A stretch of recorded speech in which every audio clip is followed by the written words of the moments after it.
I think it's the time change too. When did the time change happen? Last month? April, right? Yeah. Is my microphone working? Yep. I checked before.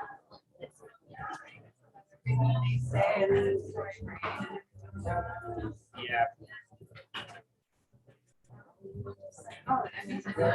Yeah, okay, yeah, you're live. Are we live? You are.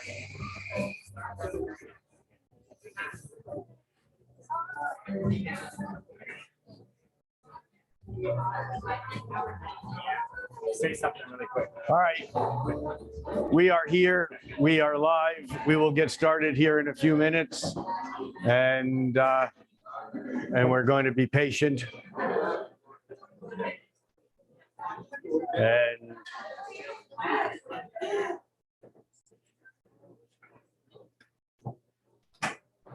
this is very interesting because of how quiet it is tonight. Can we get the music killed or not killed? That sounds violent. Can we get the music turned off? Natalie. Oh, hi, Makia. Thanks.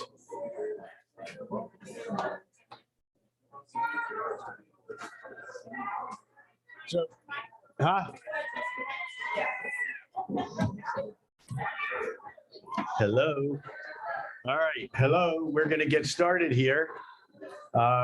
We are streaming live on YouTube, and it's kind of interesting to me because last month we had well over 100 people, and tonight we're a light crowd. And I know that several regulars said that they were going to full moon eclipse rituals. And I think that this is a ritual, but everybody does what they want to do. But we will get started here in just a couple of minutes. Getting microphone, no, that's in the way there. We'll figure this out. How about like this? And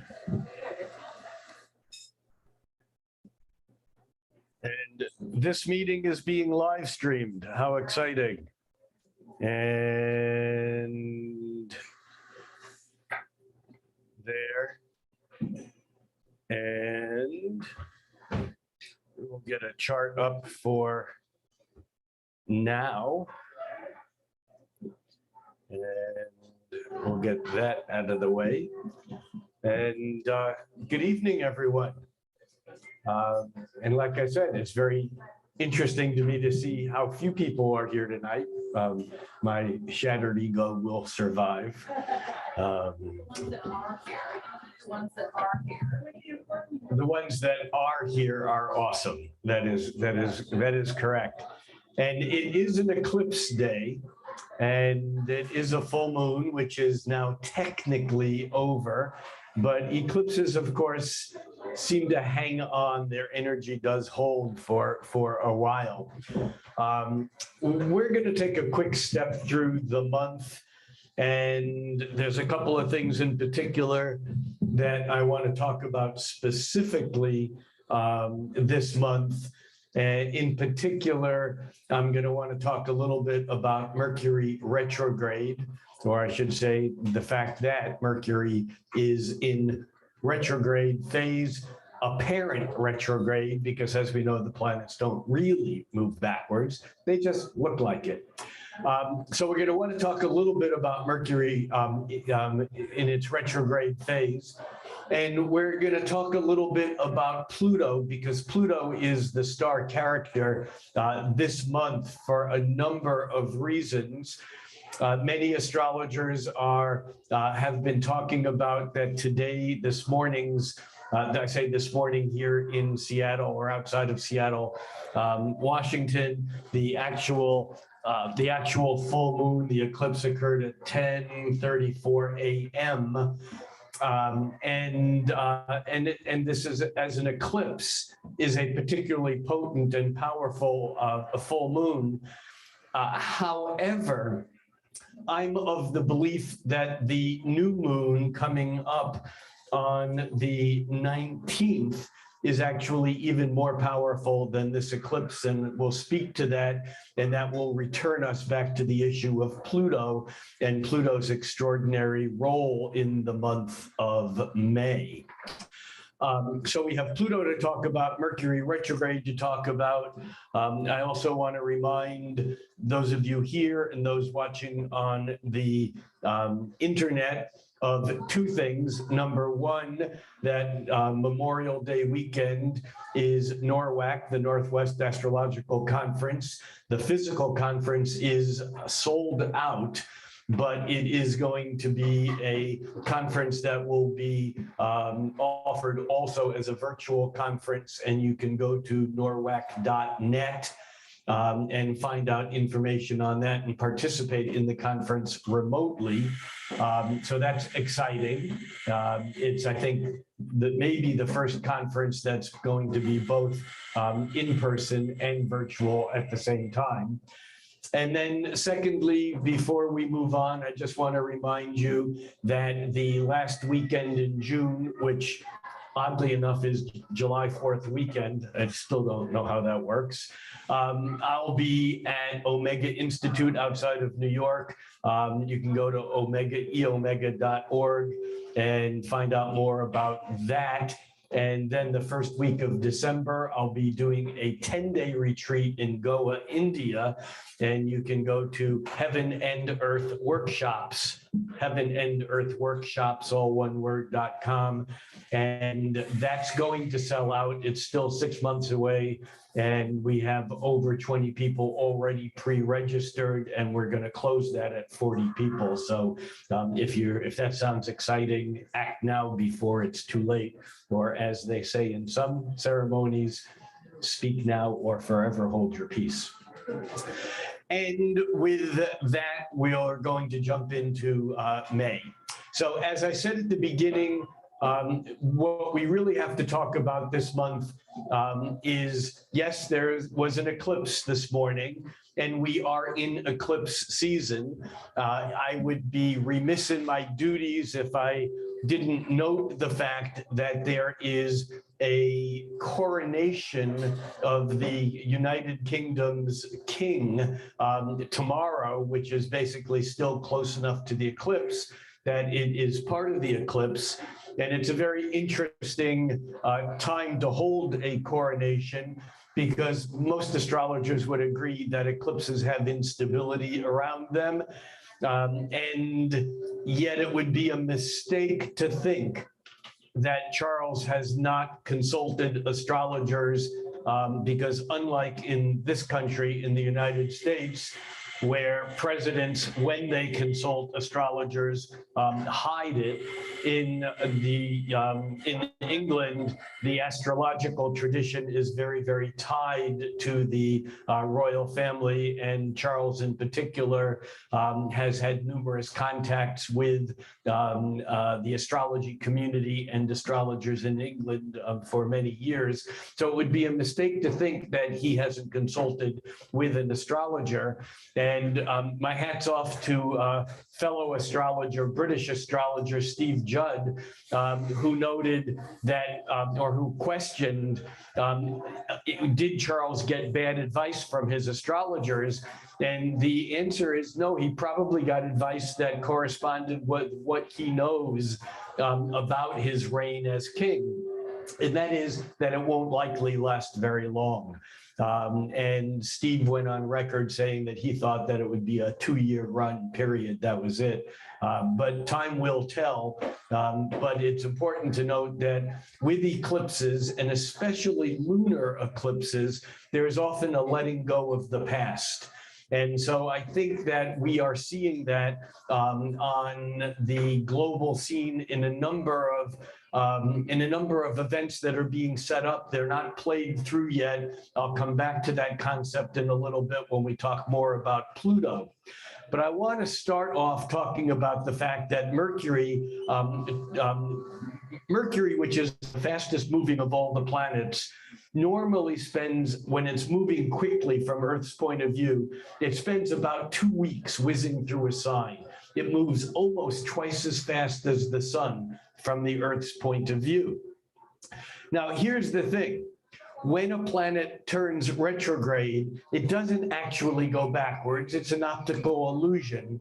And I have a graphic to share with you in just a moment. But before we get to that, when the planet looks like it goes backwards, what happens is that it looks like it slows down, and then it stops. It looks like it stops. And then it reverses direction. It takes a few days to pick up speed. And then it looks like it moves over territory that it's been. Then it slows down again. And then it stops again and turns direct, or it looks like it does, and then picks up speed moving forward. Now, as it turns out, Mercury, which normally takes about 2 weeks to go through a sign, entered Taurus on April 4th. And it doesn't leave Taurus until June 10th. In other words, instead of spending 2 weeks in a sign, it spends 2 months in the sign of Taurus. A couple of things to think about. Taurus is arguably the slowest sign of the zodiac. And by slow, I don't mean speed in movement. I mean general speed in anything and everything it does. With Mercury in Taurus, it's not necessarily the fastest thinker on the block.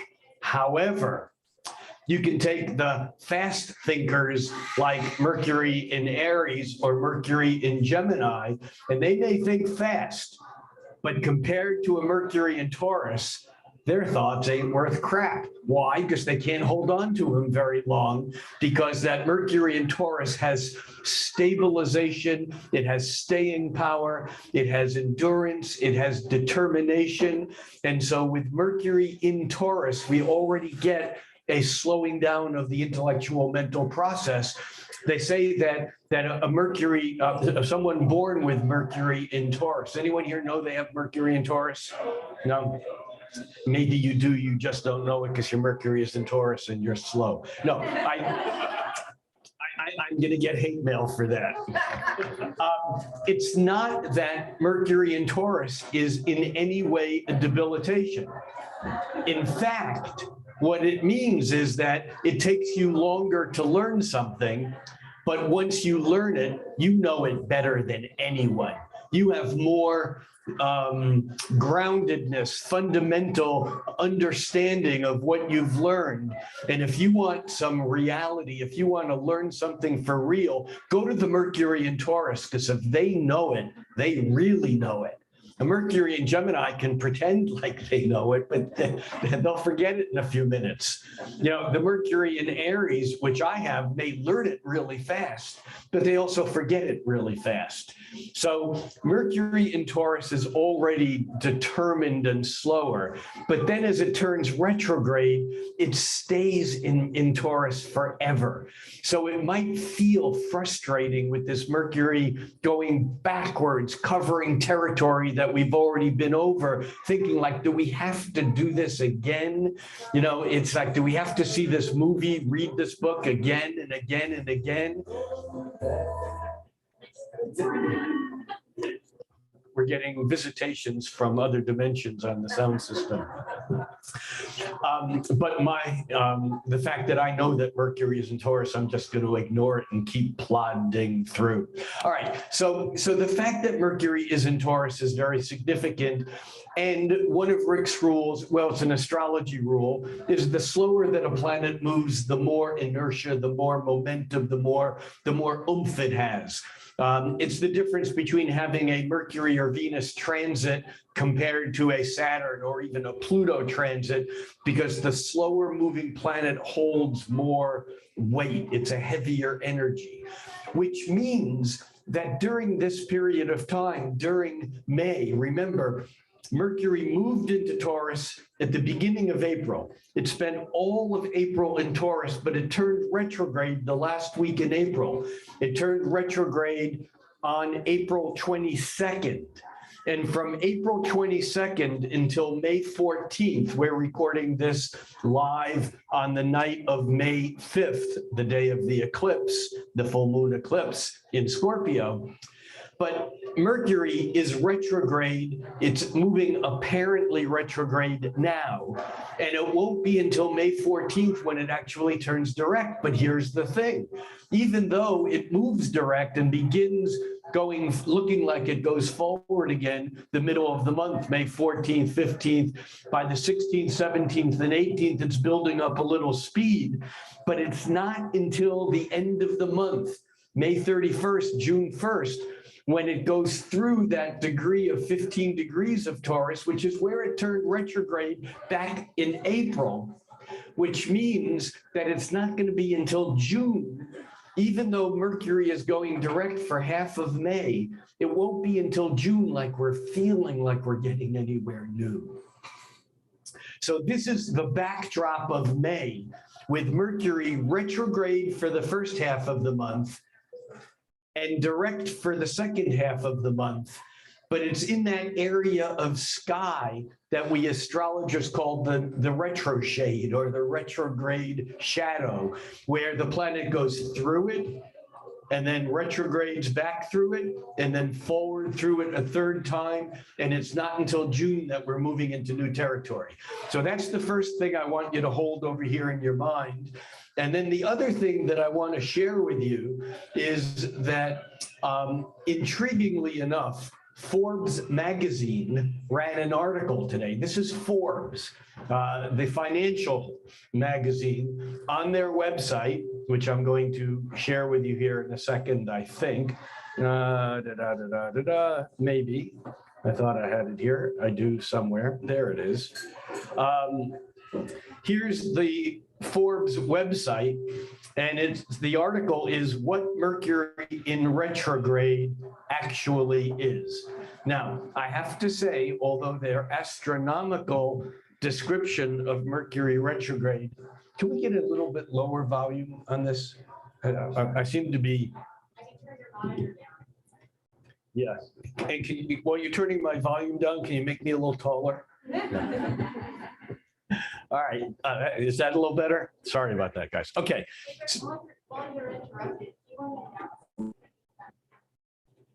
Yeah. Hey, you folks in the back of the room, I assume that you can hear me. You can pretend that you don't, but I know that you do. And this is a coffee house, and you are welcome here. But could you keep your roar down just a little bit, so that the people here in the front who are here for this information can get it? I'm not trying to rain on anyone's parade. I'm just asking you to be aware. Thank you so much. All right, here we are back. So Forbes magazine has this article about Mercury retrograde, and the article starts, has life seemed a little more chaotic than lately? Let's try this again. Has life seemed a little more chaotic than lately the past few weeks? According to many followers of astrology, part of the reason could be the pesky planet Mercury. And it goes on to describe what the belief is. Now, the fact that this is in Forbes is extraordinary. What's not extraordinary is then they say, of course, planets don't have any impact on us. That part is not. Astrologers and astronomers are unlikely to agree, it goes on the relationship between the motion or perceived motion of Mercury and events in human lives. Now, having said that, I mean, it goes on and it describes what the mechanics of Mercury retrograde is, and kind of how silly it is to think that we here on Earth have any connection to what happens anywhere else in the environment, including planetary motion. However, there is a really nice graphic that I want to share with you. And this graphic is a graphic of the E on Earth. Let me start this back at the beginning. So the E on Earth is us. The M is Mercury, and you can see Mercury is going around the sun closer than Earth. And then from the perspective, you can see that when Mercury comes between the Earth and the sun, the perspective is that it looks like Mercury is going backwards for a bit. You'll see it again here. Mercury now is moving very quickly from Earth's point of view. And now as it gets closer, it looks like it slows down in the sky and then it turns retrograde, apparently retrograde. It's still moving forward. This is the actual motion of Mercury. It doesn't stop moving forward, but 3 or 4 times a year, Mercury comes between the Earth and the sun and it creates that retrograde motion. And if you want to find this at home, you can go to, you can simply Google Forbes Mercury retrograde, and you'll come up with the article with this link that is by an astronomer on James O'Donoghue on his Twitter account. So it's a kind of cool graphic, and it allows you to see how a planet turns retrograde, even though it's still moving in the same direction as it moves, because our perspective changes. Okay, just wanted to share that. I thought it was a really good graphic and I liked it. Now let's get rid of this and come back to a chart for now. Actually, what I want to do, come on. We can do this. Okay. And here we are. Here we are looking at a chart for May 1st. And when I do this kind of mundane, a Latin word meaning world, mundus, the world, mundane astrology, instead of using houses like we normally use in natal charts, I always use what's called an Aries rising chart. You can see 0 degrees of Aries here. Aries, the first sign of the zodiac. And so the first house is the house where the sign of Aries is. The second house is the second sign, Taurus, and so on. It's an easier way to see where the planets are, regardless of where you are on the planet, because a normal chart, the houses are related to the horizon. And if we were to move from Seattle to New York, the horizon would change significantly, because although the sun at 7 o'clock is still here in Seattle above the horizon, it being 10 o'clock in New York or in Atlanta, it's dark, and therefore the horizon is different because the sun is already below the horizon. Now, we can see here on May 1st that we have the sun and Mercury at the same degree in Taurus. This is retrograde Mercury coming between the Earth and the sun. They're at the same degree. So if you drew a straight line from the Earth to the sun, you'd have to go through the orbit of Mercury on the way. This heightens communication. It heightens the singularity of our mind and our will. And this is very important. But because Mercury is retrograde, there's still an inner functioning here. And just for the record, in my monthly, I said something that I've said before, and a number of people took offense with it. And I want to just do a very slight clarification and an apology, because it seems like I offended some people, and it seems like I was talking about something of which I didn't know. And it was in reference to how retrograde planets turn retrograde when they're closer to Earth than they are at any other time in their cycle, as we saw with the Mercury picture. When it comes between the Earth and the sun, that's when the perspective changes and it looks like it's going backwards.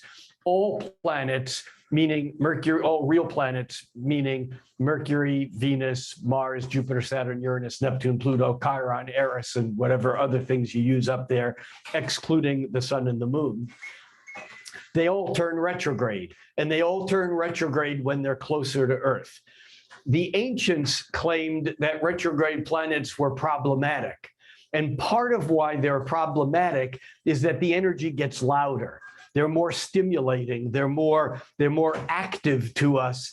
And if we live in a one-dimensional world, which humans used to live in a world unlike our modern times, where we say, be all you can be, and you make choices in your life, at least in our culture. Ancients didn't have that privilege. Wherever you were born, that was it. That was likely where you died. If you were a male, you might have been conscribed to go on some military junket for a few years, but then if you lived, you came back and settled back into the same village in the same place where you were born. There was no room for what we moderners call personal growth. And because that, if you had a planet that was loud, it was very problematic. If you were let's say a woman born with a retrograde Mercury that was strongly aspected, and you grew up and you were told you weren't allowed to learn to read or write, and you couldn't, and you had to just, learn how to, sew and cook so that you could be paid. Someone would be paid to take you and own you, because that's what the dowry system was. And the whole economic thing, you have no way to ever activate your Mercury, and that would make you crazy. And so in ancient times, retrograde planets were more problematic. We moderners have ways in which we learn to jump onto that higher frequency and express it. Now, what I said in my monthly on YouTube was I likened it to how we treat hyperactivity or ADHD, using amphetamine and substances or like Ritalin or Adderall, which I said were stimulants and basically activated us until we shut down, which is what happens with a retrograde planet. We can't express it, so we shut it down completely often. And a number of people, and rightly so, corrected me, because that's not exactly what happens. And I just want to be clear that I wasn't talking, when I said that, I wasn't talking about the biological, I was talking about the impact of it. And the biological thing is that even though Adderall and Ritalin, amphetamine-like derivatives are stimulants, they stimulate the nervous system, but they also produce dopamine, which calms and relaxes. And so I got it, and I apologize to those people who jumped on me for stepping out of my wheelhouse, but I stand by what I said, although I just want to make sure that people know that I heard what they were saying, and I will say this differently in the future. Clearing up old business, it's a good thing to do. All right, so what's significant about Mercury, though, is that Mercury, as we started the month, is covering old territory and will continue all the way through the month, even though it turns direct in the middle of the month. So we're going to want to keep our eye on Mercury as we unfold this. The other thing, I said I wanted to talk about two things in particular. The other thing I want to talk about is Pluto, because Pluto technically turned retrograde on May 1st. Now, Pluto has been in the news, in the astrological news, that is, because Pluto moves so slowly, it can spend 35 years in one sign. Now, Pluto's orbit is very elliptical, and when planets get closer to the sun, they seem to move faster. So Pluto has been in a fast-moving pace for the last 30, 40 years. In fact, Pluto was whizzing through signs like Sagittarius in 12 years. It took about 15 years for it to move through the sign of Capricorn. And in March of this year, 2023, Pluto left Capricorn and entered Aquarius, and astrologers all over the world were made a very big deal about Pluto moving into Aquarius as it being a very powerful and strong statement about this year and where we are and where we're going. However, many of those astrologers failed to recognize, many did recognize, just to give credit where credit is due, but many astrologers failed to tell the whole story, that when Pluto stepped into Aquarius toward the end of March, it basically was moving so slowly, preparing for its retrograde already on May 1st. And from the end of March all through April into the 1st of May, Pluto didn't even move barely a half a degree. Now, it wasn't stationary, but it was just about not moving. And in fact, when Pluto turned retrograde on May 1st, and we can look here at May 1st, and we can see Pluto, it says the little S there means it's stationary at 0 degrees Aquarius, 21 minutes. So let's back this up 1 day, 2 days. It no longer says stationary, but we're 2 days before the retrograde, or I'm sorry, before the retrograde ended and it started moving direct. And 2 days prior, it's still at 0 degrees 21.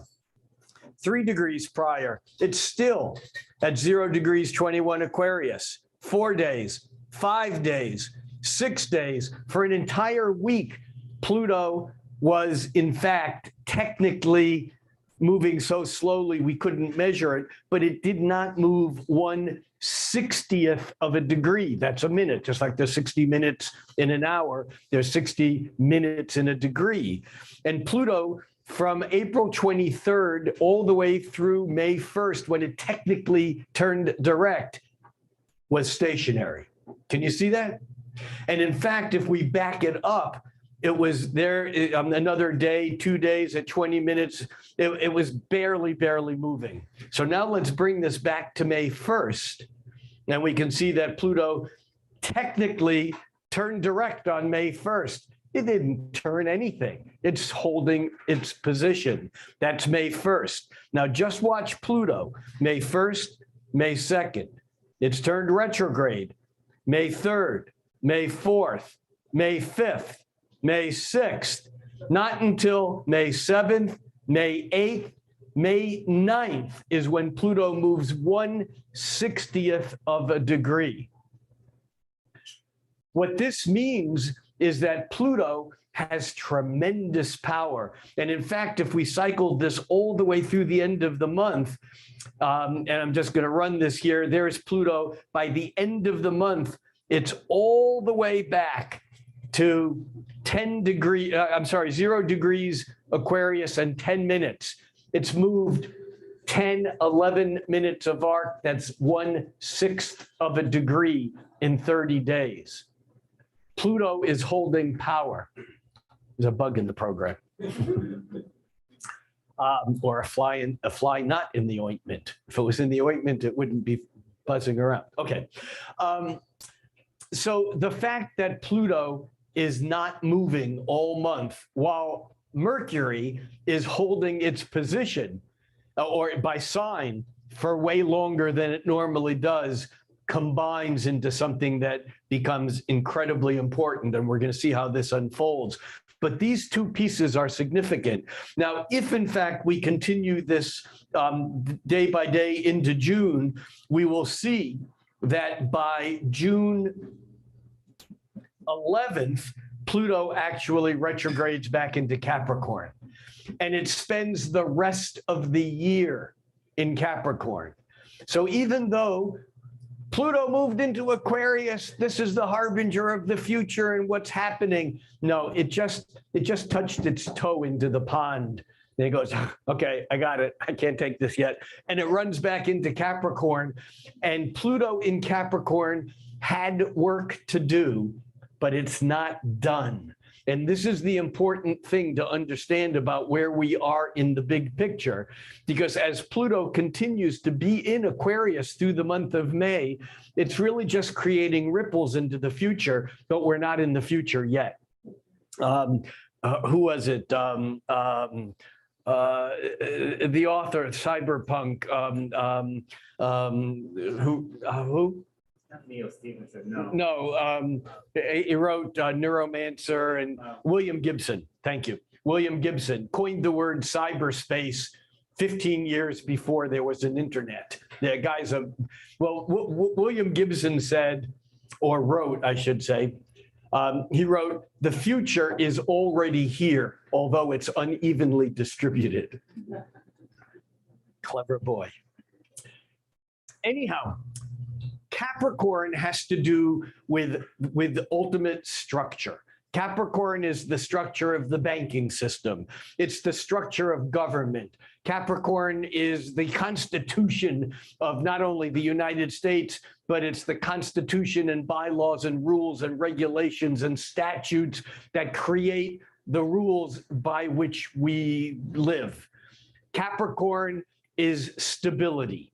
Capricorn is that which is fundamental. In fact, fundamentalism is a regression back to the laws the way they were when they were written.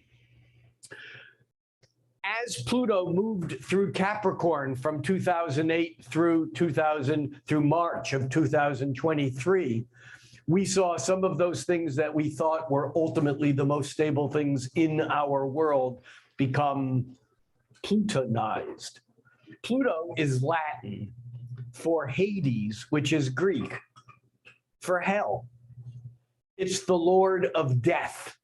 Now, we need to be careful here when we talk about death in the Western culture because it freaks people out.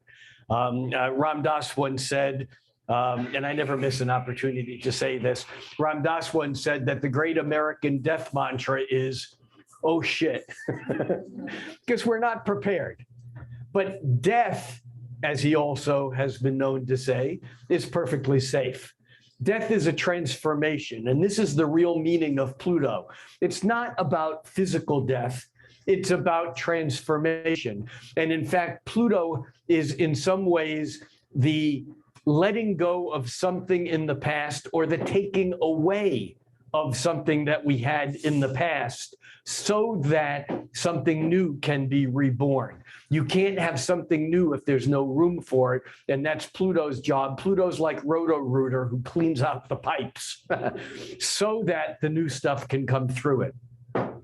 And so we need to be aware that as Pluto, over the past 15 years, kind of did a bit of destruction around those things that we thought were stable, like government, like elections, like other things in our world, like Supreme Court rulings that had been held for decades, that Pluto basically takes some of those things away. And it seems like they die, but they don't die.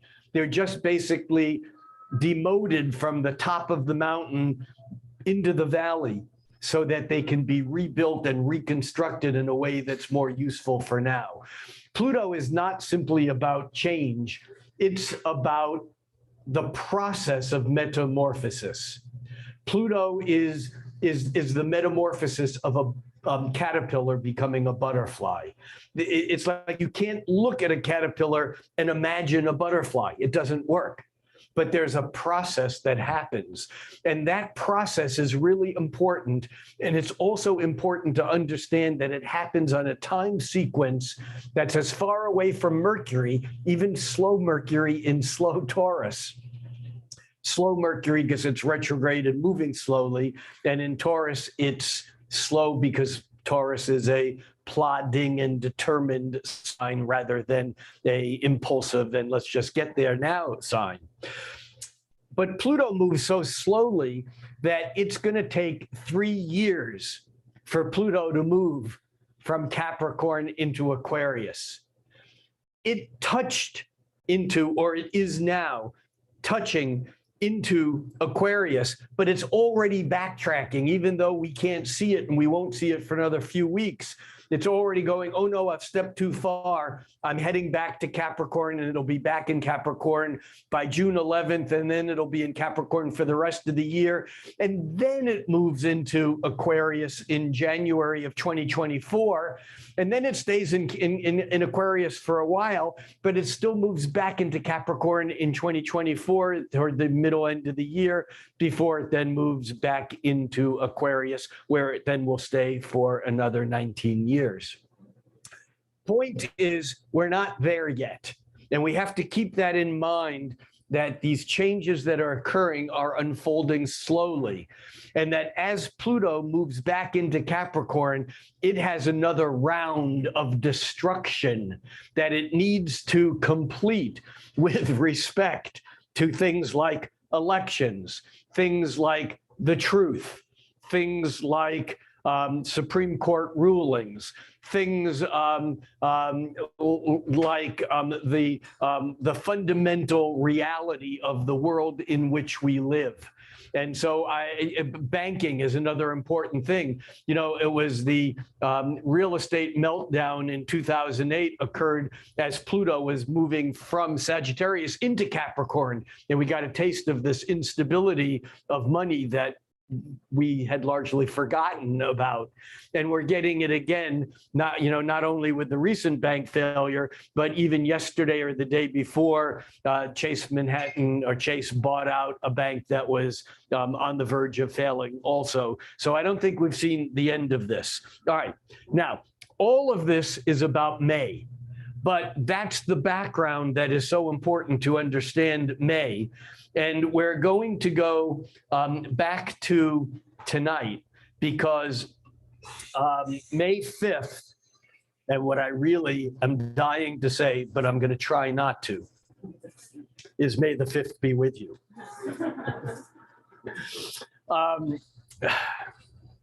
It's funny how things come into our languaging. I thought I was really clever in 1977 when Star Wars just came out.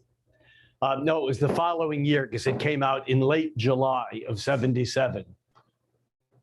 Yeah, and it was the following year in 1978 on Independence Day where I thought I was so clever because I was telling everyone who was saying Happy July 4th, I was saying May the 4th be with you, never thinking about May the 4th be with you, which now has become a meme. So May the 5th be with you. So on May the 5th, we can see this chart is for 12 noon. I'm using the charts for 12 noon every day, but we can see how close the moon at 15 degrees 46 minutes of Scorpio is opposite the sun at 15 degrees and 1 minute of Scorpio. Now, many people know that our calendar is astrological and that a lot of dates from the old pagan traditions are kept in our calendar and in Christian holidays even also. The fact that May 1st is celebrated as May Day is significant, but everyone really knows, or I shouldn't say everyone, many people really know that the May Day celebration is a kind of covering up of what was once Beltane and still is for many people. The thing, though, is that a lot of these cross-quarter days are celebrated on days that are calendar convenient, but not correct. And why I'm saying this is that Beltane, which is the cross-quarter days are 15 degrees of each of the fixed signs. And so at the halfway point between the vernal equinox in the Northern Hemisphere and the summer solstice, that halfway point is at 15 degrees of Taurus. How do I know that? Well, the summer solstice is at 0 degrees of Cancer. That's the definition of the solstice. The spring equinox in the Northern Hemisphere is at 0 degrees of Aries. And halfway between is 45 degrees because it's 90 degrees from Aries to Cancer. It's a quarter of a year. What that means is that today is the true Beltane, not May 1st or May 2nd. Those are the days that we often see on the calendar, but the definition of Beltane is the halfway point between the equinox and the solstice. And this is the time of the densest, most, it's when Taurus becomes the most Taurus. It's a Venus day, or it's a Venus holiday, if you will, when the procreation of spring becomes the most powerful that it is. And of course, the ancients celebrated it by making fires and by procreating out in the fields. And I'm not suggesting that you do that, but if you do it quietly. It's not a good thing to get caught doing these days. Not that I've ever been caught doing that.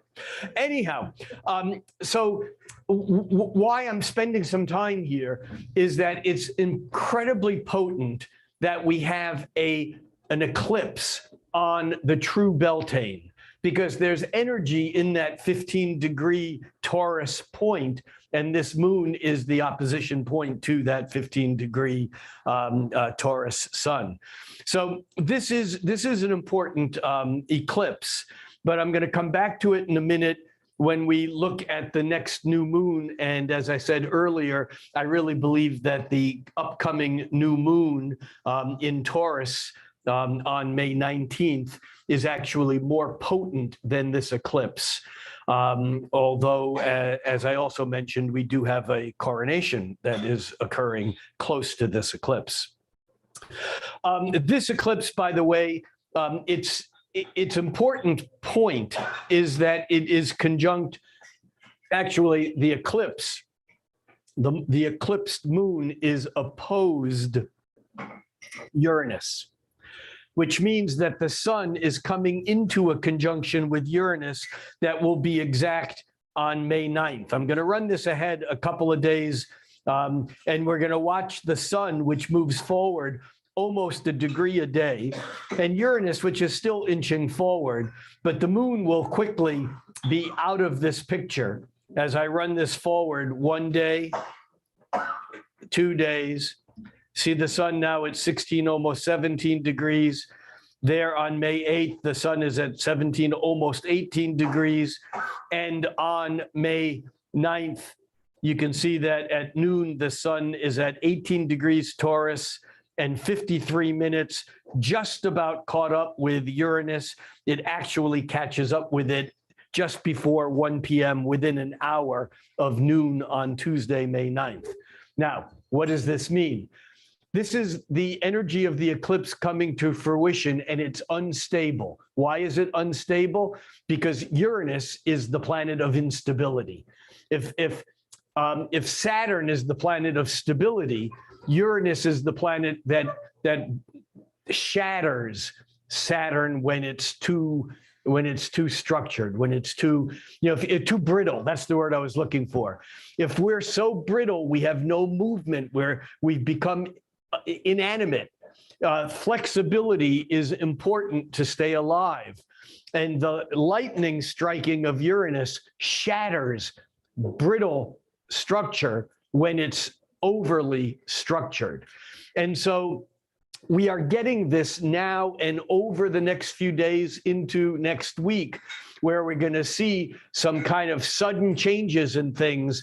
In the United States, I think that we can expect more things to unfold. That's on the whole legal battles that are occurring on the national political scene and all of that. We can certainly look at the rest of May as being a dance again in the United States of the budget fiasco thing that's going on in Washington. There's a lot of things that make sense when we look at this as we try to see how this connects with reality.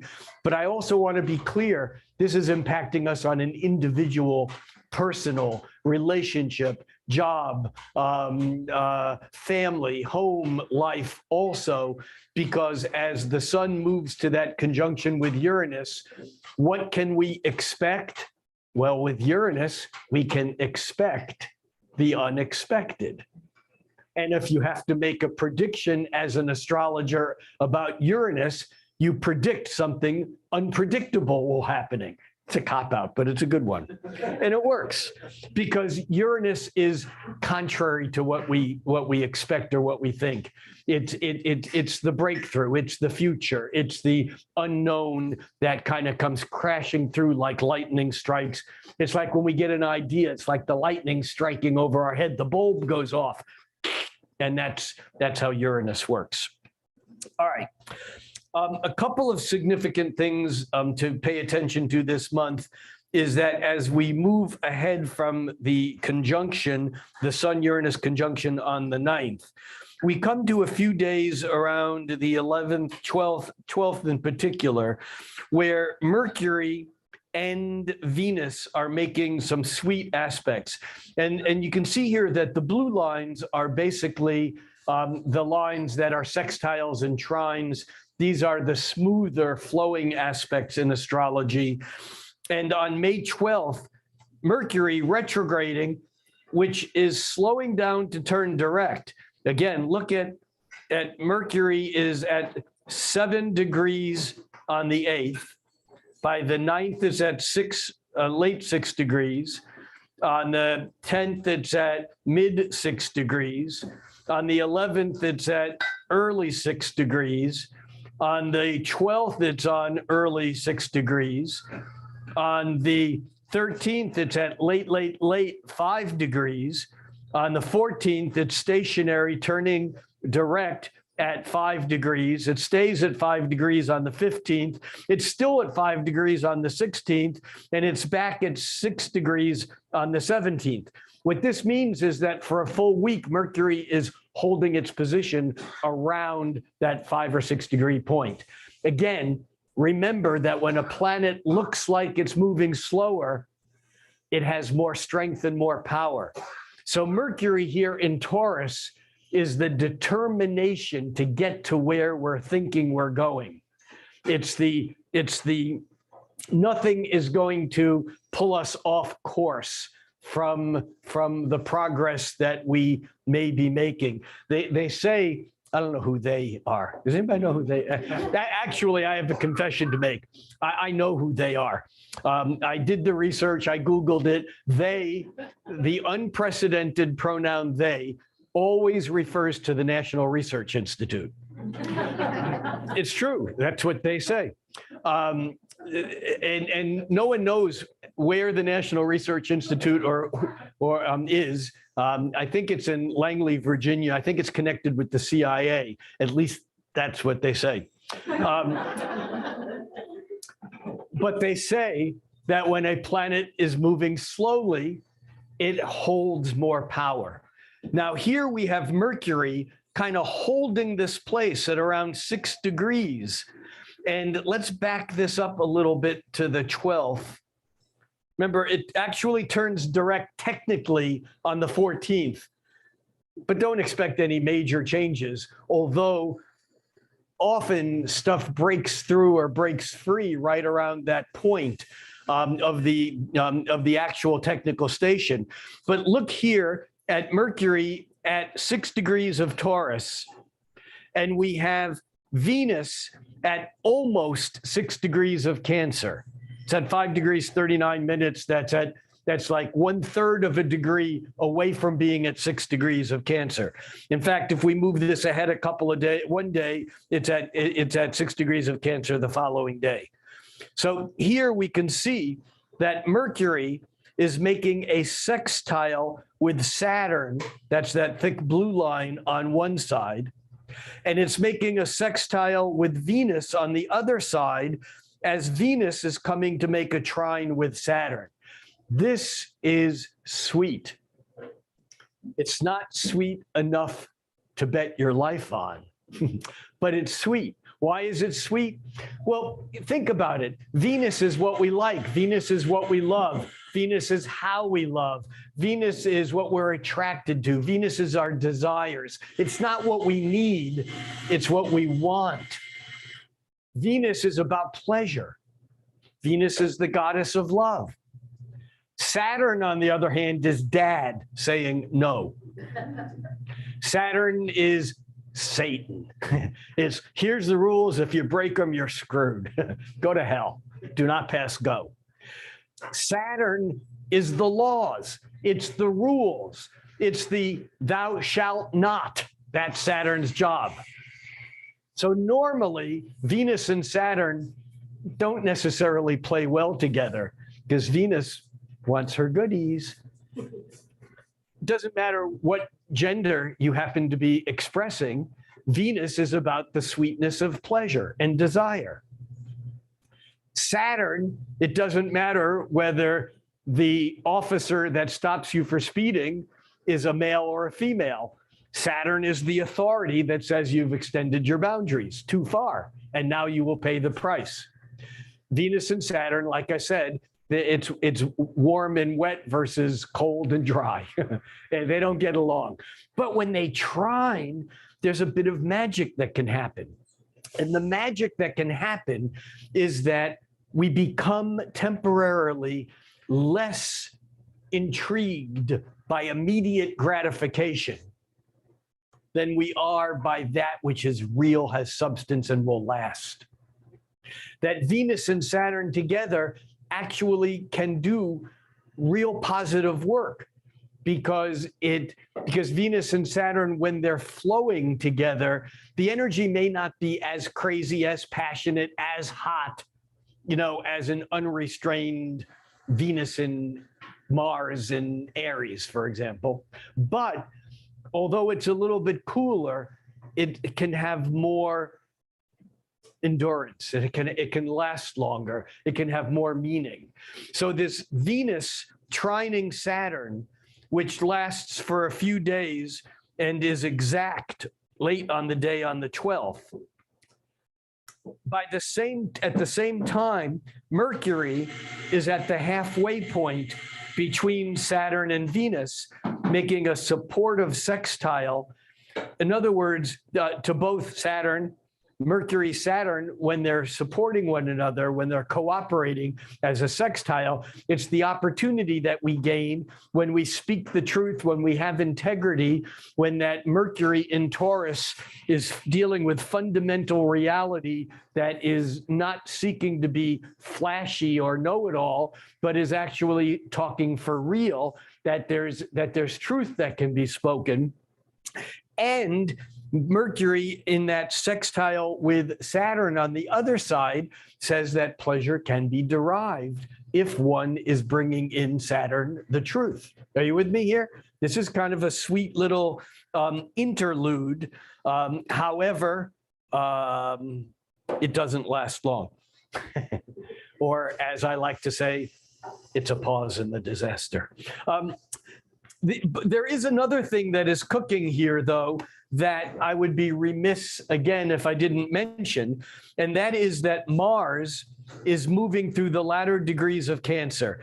And I also should have mentioned here, and I did in the YouTube monthly forecast, that when Venus entered Cancer, if we go back here a few days, we can see that Venus entered Cancer on May 6th. And I think it actually entered Cancer late on the actually it was early in the morning on the 7th is when it actually entered Cancer. For a while, Venus and Mars are both in the sign of Cancer. And this is intriguing because Cancer isn't very emotionally expressive unless it feels safe. When Cancerian energy feels safe, then it opens up. But it normally is afraid that it's going to either be rejected or judged or washed away by the tide of the reaction to what it says or does or is. So often planets in Cancer are quieter than they are in other places, in other signs. Venus in Cancer is not necessarily bad. No planets are good or bad in a sign, but Venus in Cancer is not necessarily as difficult as Mars in Cancer is, because Venus in Cancer is soft and tender. The problem with Venus in Cancer can be that she knows what she wants, but she's afraid to say it. Or Venus in Cancer goes, may not say it out loud, if you loved me, I wouldn't have to ask for it. I mean, that's such a Venus in Cancer line, because there's something that's unspoken about the feelings of Venus in Cancer. It's private, it's quiet, it's tender, it's not for public consumption. Now, with Mars in Cancer, it's a different story because Mars is the god of war. It's the planet of how we get what we want. Venus is what we like. Mars is how we get it. Mars, in a patriarchal society, of which we live in and are coming out of one, for at least a couple thousand years, we've been in a patriarchal society here in the West. Mars is most functional when it's conquering someone who's less capable than you are. I mean, obviously there's an aberration to that, but a functional Mars is someone who can win a battle. A functional Mars, a country with a functional Mars is a country that can dominate other countries. It's the winner of a war. And yet in Cancer, Mars isn't interested in conquering third world nations.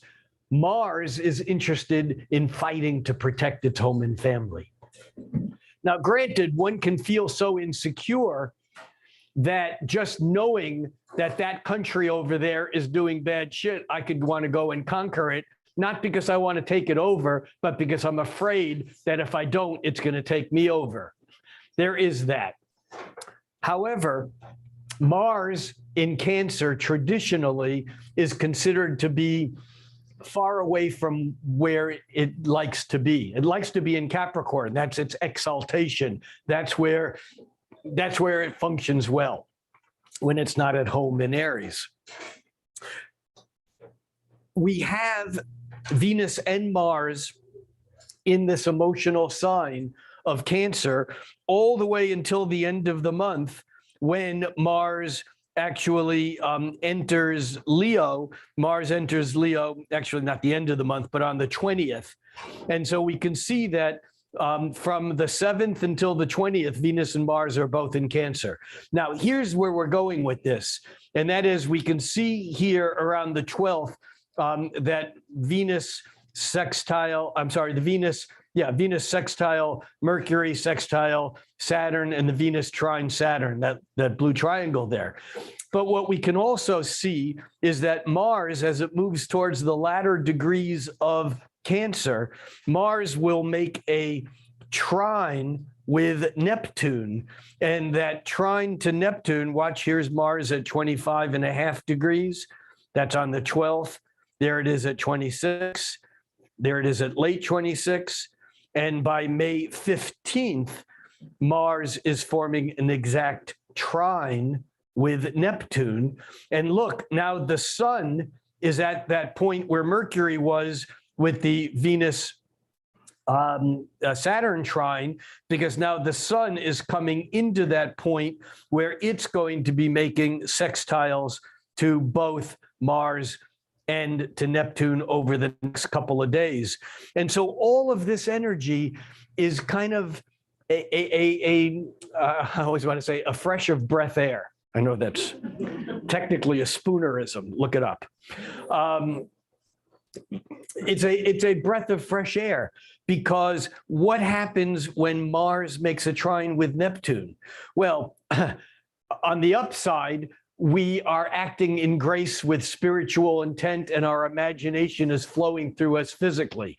Mars physical, Neptune dreams, imagination. However, when Mars trines Neptune, it can also be a tremendous time to mislead someone or to be misled by someone else, because Neptune, although it's dreams and imagination and fantasy, we sometimes confuse fantasy with reality, purposefully or not, and therefore we can get caught up in something that is not real. And we can look at this also toward the middle of the month, as that Mars makes the trine with Neptune and the sun in Taurus comes through that picture. So that's all cooking through this time. However, now we come back to Pluto, because we put Pluto on hold, and here's the significant thing that happens. All right, so planets move, apparently, we see them going forward, backward, that retrograde thing. Jupiter takes about 12 years. It's actually 11.9 something years to make one complete sweep around the sun through all 12 signs. That means Jupiter spends about a year in each sign. But because of its retrograde motion, it sometimes goes into a sign, backs up, goes into a sign, goes through it, goes to the next one. It's not quite just a year, a year, a year. Jupiter has been in Pisces. In 2022, it tipped into Aries, and then it moved back into Pisces for most of 2022.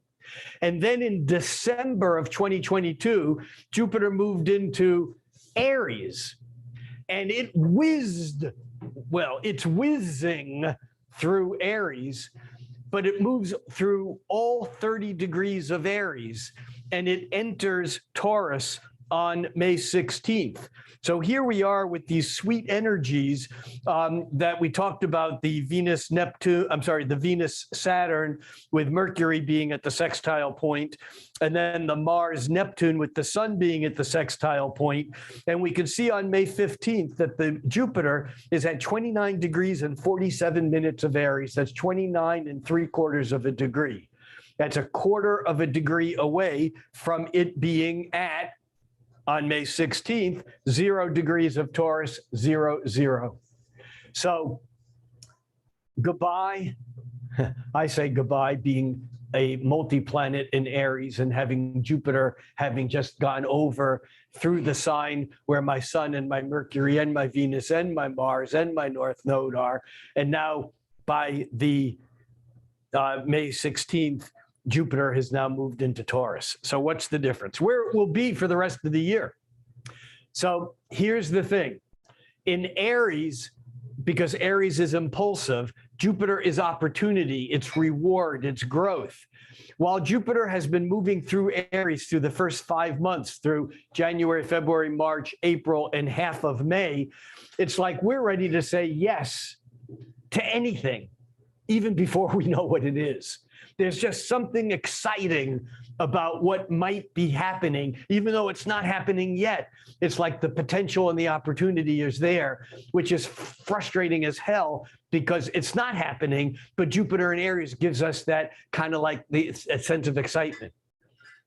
Jupiter moves into Taurus and all of a sudden those opportunities vanish. However, like Mercury moving into Taurus and it's slowing down, it's not a bad deal. Because when Jupiter is in Taurus, the opportunities that we take will be the ones that will actually grow to fruition. Whereas in Aries, we were ready to take any opportunity that came, and nothing came of many of them. But when Jupiter moves into Taurus, it stabilizes that growth and gives it a path that is feet on the ground, and we're going in a direction. Now, there is a problem. Houston, we have a problem. Shades of Challenger disaster back whenever that was. Because remember, Pluto is in its power mode because it's not moving and it's heading back into the sign where it was. But for all practical purposes, Pluto is, for all practical purposes, stationary the entire month of May. And as Jupiter moves from Aries into Taurus, it makes an exact 90-degree angle with Pluto. And 90-degree angles in astrology, a square is the most destructive, conflictive, problematic aspect, but also the aspect with the greatest potential. It's the greatest potential because we got to do something because these two planets are engaged fully in different directions. And the two planets are Pluto, the lord of the underworld, our unconscious, our subconscious, our deep hidden stuff that's coming out into the surface, but we're doing everything to keep it buried. It's all of the fears, all of the stuff that we've been culturally programmed to not deal with, that's invisible, that's hidden, that's suppressed or repressed. Jupiter is the planet of bigger, better, more. and Jupiter comes along and squares Pluto, and it takes those little tiny seeds of things that have been stuck underground, and all of a sudden it says, grow, come up to the surface. And it's horrifying because we don't want to see that shit. And yet it's also exciting because it has huge potential. And this is what happens when Jupiter squares Pluto, and we're going to see this because this is pregnant in the eclipse that occurred this morning, because Pluto is already stationary. Remember, Pluto has moved from today, the day of the eclipse, at 0 degrees Aquarius, 21 minutes, where it was on May 1st, when it actually technically was stationed, all the way to May 16th. It's moved 1/20th of a degree, holding this position, and along into it comes Jupiter and says, whoa, bring it all out into the open. What's going to be brought out into the open? We'll talk about that next month when we can look back. Forecasting the past is a lot easier than forecasting the future. Actually, Niels Bohr, the guy who figured out quantum physics or developed that whole model, once quipped, and he was a champion of paradox, he once quipped, forecasting is difficult. No, sorry, prediction, he said, is difficult, especially when it's about the future. So can you see this square here between Jupiter and Pluto? Incredibly potent. Now let's come back to Mars, which by the 16th is making a trine with Neptune, giving us some grace and connection with spirit, with imagination. And look at that Mars as we move it forward over the days ahead. Mars, as it gets closer and closer to 0 degrees of Leo, Mars actually makes an exact opposition to Pluto and an exact square to Jupiter. And this is a serious aspect. This may be the singularly most important thing, more important than today's eclipse, because Pluto and Mars have great affinity, and yet they don't do well when they're fighting one another. Mars is the planet that in traditional astrology was at home in Aries and in Scorpio. In modern astrology, we say Pluto is at home in Scorpio. Aries and Scorpio is an interesting dynamic because they're both Mars related, but Scorpio has the Pluto piece of it also. Pluto is deeper, more intense, and more powerful than Mars, although Mars can create a lot more noise in the moment. I've said many times, being what's the right word? An Aries, way more the Aries than one should be. My old buddy and partner who I shared this stage with for years, Jeff Jower, always used to say, how did he say it? Rick holds an illegal number of Aries planets, over the legal limit of planets in Aries. But that sense here is that when Aries and Scorpio, or when Mars and Pluto get into a fight, if Mars doesn't win on the first strike, the first hit, the first shot, the first whatever, Scorpio or Pluto will always win in the long run. Do you understand what I'm saying? Mars has incredible intensity in the moment, but Pluto plays the long game. It plays I don't have to win every battle. In fact, I can exhaust you. You can win every battle and I'll win the damn war. That's Pluto compared to Mars. So we have this opposition, which is a tug of war between Mars and Pluto, which happens every other year for a couple of days, but not with Jupiter at the 90-degree point, stirring things up with a magnifying lens saying, bigger, more, turn up the volume. And so we have, I would imagine we will see a number of events in our personal lives and globally, socially, politically, economically explode. And I don't mean physically explode, although Mars opposing Pluto has potential for explosion. But that's not what we're talking about here. We're talking about power struggle coming out into the light in a major way. So I'm expecting that by the middle of the month, we'll see things kind of get a little bit settled down. And then, oh my God, it's all Pluto is going to break loose.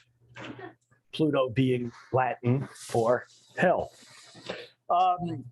The other thing that occurs here is that around the same point in time, the sun at the end of its stay in Taurus, moving from Taurus into Gemini early on the morning of the 21st, when Pluto hits 0 degrees of Gemini, it's now making a trine to Pluto and a sextile to Mars. This is referred to as the point of Thales, which is a release, an energetic release point. Whenever you have a tug of war, an opposition, as we do here between Mars and Pluto, which holds for several days, the sun releases the pressure or the tension of that tug of war because it forms a trine with Pluto and allows the energy from the depth to flow, and a sextile with Mars, giving the anger a way to come out that's not necessarily as destructive as it might otherwise be. This is an incredibly potent period of time. The exact square from Mars to Jupiter is exact on the following day, but this is all a mishmash of energies. It'll all feel like it's around the same time. And we also breezed past for a good reason, but I said earlier that the new moon on the 19th was actually going to be, I felt, stronger, more powerful than the eclipse. And now we're coming back to that new moon, which is exactly at 8:53 a.m. And here I'm at 9 o'clock a.m. It's close enough. But you can see that the sun and the moon are both at about 28.5 degrees. And you can see that that sun and the moon are acting, that new moon is acting as a release point to the trine to Pluto, sextile to Mars, to this building square that doesn't happen exactly until the following day. But you can see how this whole energetic thing is building to a crescendo. So I'm going on the record. I won't predict what will happen, but I'm going to predict when it'll happen. I know that made no sense at all, but it's okay. Well, it's like you get in your car at 60 miles an hour, and I can predict when you'll land, in Las Vegas, if you go in that direction. But I can't tell you what the hell will happen to you once you're there. I do know that around this new moon being trine to Pluto, this new moon being at a release point to an incredibly tense situation, something's got to give. And I think it's going to give around this period of time of the 19th, 20th, 21st, 22nd. And as we move to the end of the month, I think the energy softens a bit. Let's go back here to a day at a time and just get us to the end of the month. Because as we move, we didn't do that. Our days, there we go. And now we kind of move this along, and those square energies kind of settle down a bit. And by the 26th, we have Venus making a sextile with Uranus. And this is exciting. There's a bit of excitement that comes here toward the end of the month, but then the energy is subdued when the sun, as it's moving through early degrees of Gemini, makes a square with Saturn. And I think here we have the reality check. This is exact on May 28th, but I think that that May 27th, 28th, 29th is going to be a time at which if I was a religious person, I would say it would be a time when we had to come to Jesus. But I'm not going to say that either. We have to come to something that resembles truth, that's reality, that brings us back down into the real world from wherever it is we've been pushed and pulled.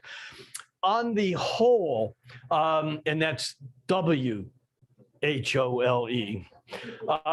rather than in the, never mind. I think that May is a huge turning point, and I think that May brings us a lot of shocks, but I don't think that ultimately we're surprised by these shocks. I know that sounds kind of, counterintuitive, but I think it's like, oh my God, did that just happen? Thinking that it was going to happen for years. It's like when the lightning strikes, we don't know when and where it's going to strike. But if it's in the middle of a storm, we know it's going to strike. And so it's shocking, but not surprising. And I really think that's the way May kind of unfolds and moves. And by the time we get into June, I think, again, we're playing in a different field somehow. But I don't think that how do I want to say this? I think that some major pieces have fallen one way or another, and it remains to see how, in fact, they will fall. And again, I'm talking here politically, globally, economically, and emotionally, personally, all of those factors. So what do? We pay attention. That's it. We pay attention. We try to stay focused on what's real, but we try to also allow our imagination to have input, because that will help us move through the reality. The danger becomes when we start confusing our dreams or imagination with reality. And if we do that, that will be when the end of the month, when Saturn on the 27th and 28th makes that square to, when the sun makes that square to Saturn, that will only be difficult if we've let our imagination go too far, or if we've bought into delusions that weren't necessarily true. So that's it for now. We're going to take a few-minute break. We're going to come back and do a couple of charts. If you've never had your chart done here, live here, feel free to fill out one of these. I'll draw 2 or 3 of these out of a hat. There's a hat. And what we need is your real name, your email address, your birth date, place, and time. Make sure you put AM or PM. And if you don't know your time of day, you can still submit, but we won't have an ascendant. Feel free. We will take about a 7-minute break, long enough to use the bathroom, to buy stuff. I always make sure to mention here that this is technically a free event, but please feel free to leave a donation at the cash register. It doesn't go to me. It goes to help pay for events like this here. And so, $5, $10, $3, $100, whatever you want. And also, if you got any shopping to do, don't do it at the big, department store down the block and around the corner. If you have a birthday or something come up, peruse the stuff here. There's a lot of very cool stuff. Spend some money, spread the wealth. And if you want, fill out one of these and I'll call you back. I'll see you back. And for people online, this is your time to go to the bathroom or to light up whatever you light up or drink whatever you drink. And I'll see you in about 10 minutes. Thank you.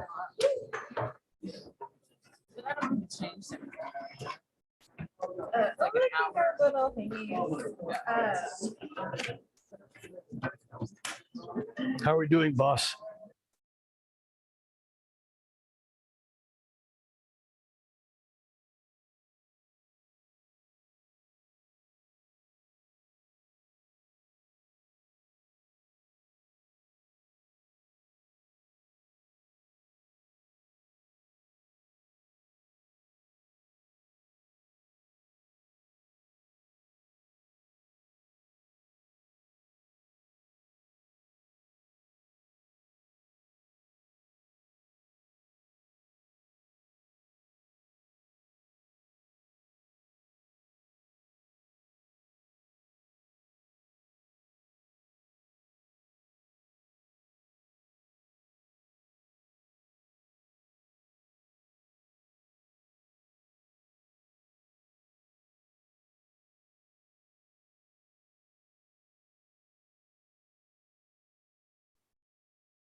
Okay, YouTube, wake up. Yeah, that's good. All right, all you guys on YouTube, turn off the TV. Turn down the music. We told them the light stuff. Remember? That's right. Yeah. Yeah. Set aside that wine, set down the whatever it is you've been doing. And we have 3 charts selected. By the way, last month, someone from the live stream asked if we could do a chart of someone on live on the internet. And it sounds like a great idea. There's logistics that would have to be worked out, and I'm not exactly sure how we would do that. But I heard you, and we will see if we can incorporate that. But for now, we have 3 charts of people here. These are the hardy souls, the people who have stayed. And the requirement is that if I pick your chart, you have to let us know that you're here, and you have to be willing to have your chart shown online. I will not use any last names. And you also have to interact with me honestly. So, and I did not select these. These were randomly selected by an artificial intelligence robot. Hey, Nicholas, could you get me a thing of water? About that size would be great. Thank you. Camille? Oh, Camille. Cami. Cami, who I just met, who identified herself as someone who had attended the online class that I did through Astrology Hub on harmonic aspects. And we did a live class and did a bunch of charts. And in all honesty, I don't remember charts that I've done. So this will be like looking at your chart again for the first time. And so we're going to enter in Cami's chart.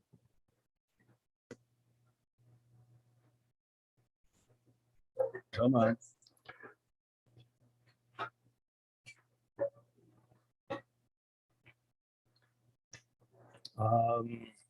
And we have a birth date of June 1261, June 1261, and a time of day of 12:26 a.m., 12:26 a.m. You kept someone up late.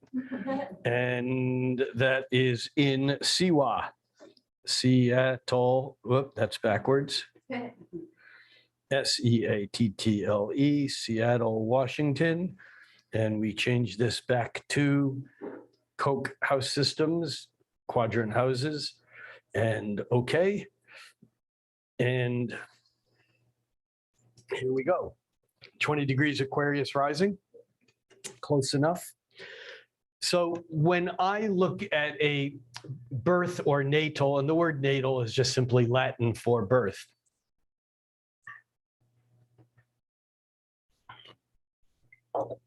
Although we somehow tend to use the word nativity for the birth of the one special person, but a nativity is anyone's birth. When I look at a natal chart, I basically look at the chart and go, what stands out? It may not be the most important thing ultimately, but I look at a chart and go, what speaks to me? What's going on here? And the first thing that I noticed as I looked at this chart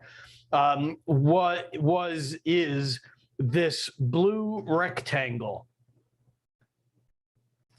that involves Pluto at 5 degrees of Virgo, Neptune, sextile to Neptune at 8 degrees of Scorpio, trine Chiron at 6 degrees of Pisces, sextile Venus at 5, almost 6 degrees of Taurus, trine back to Pluto.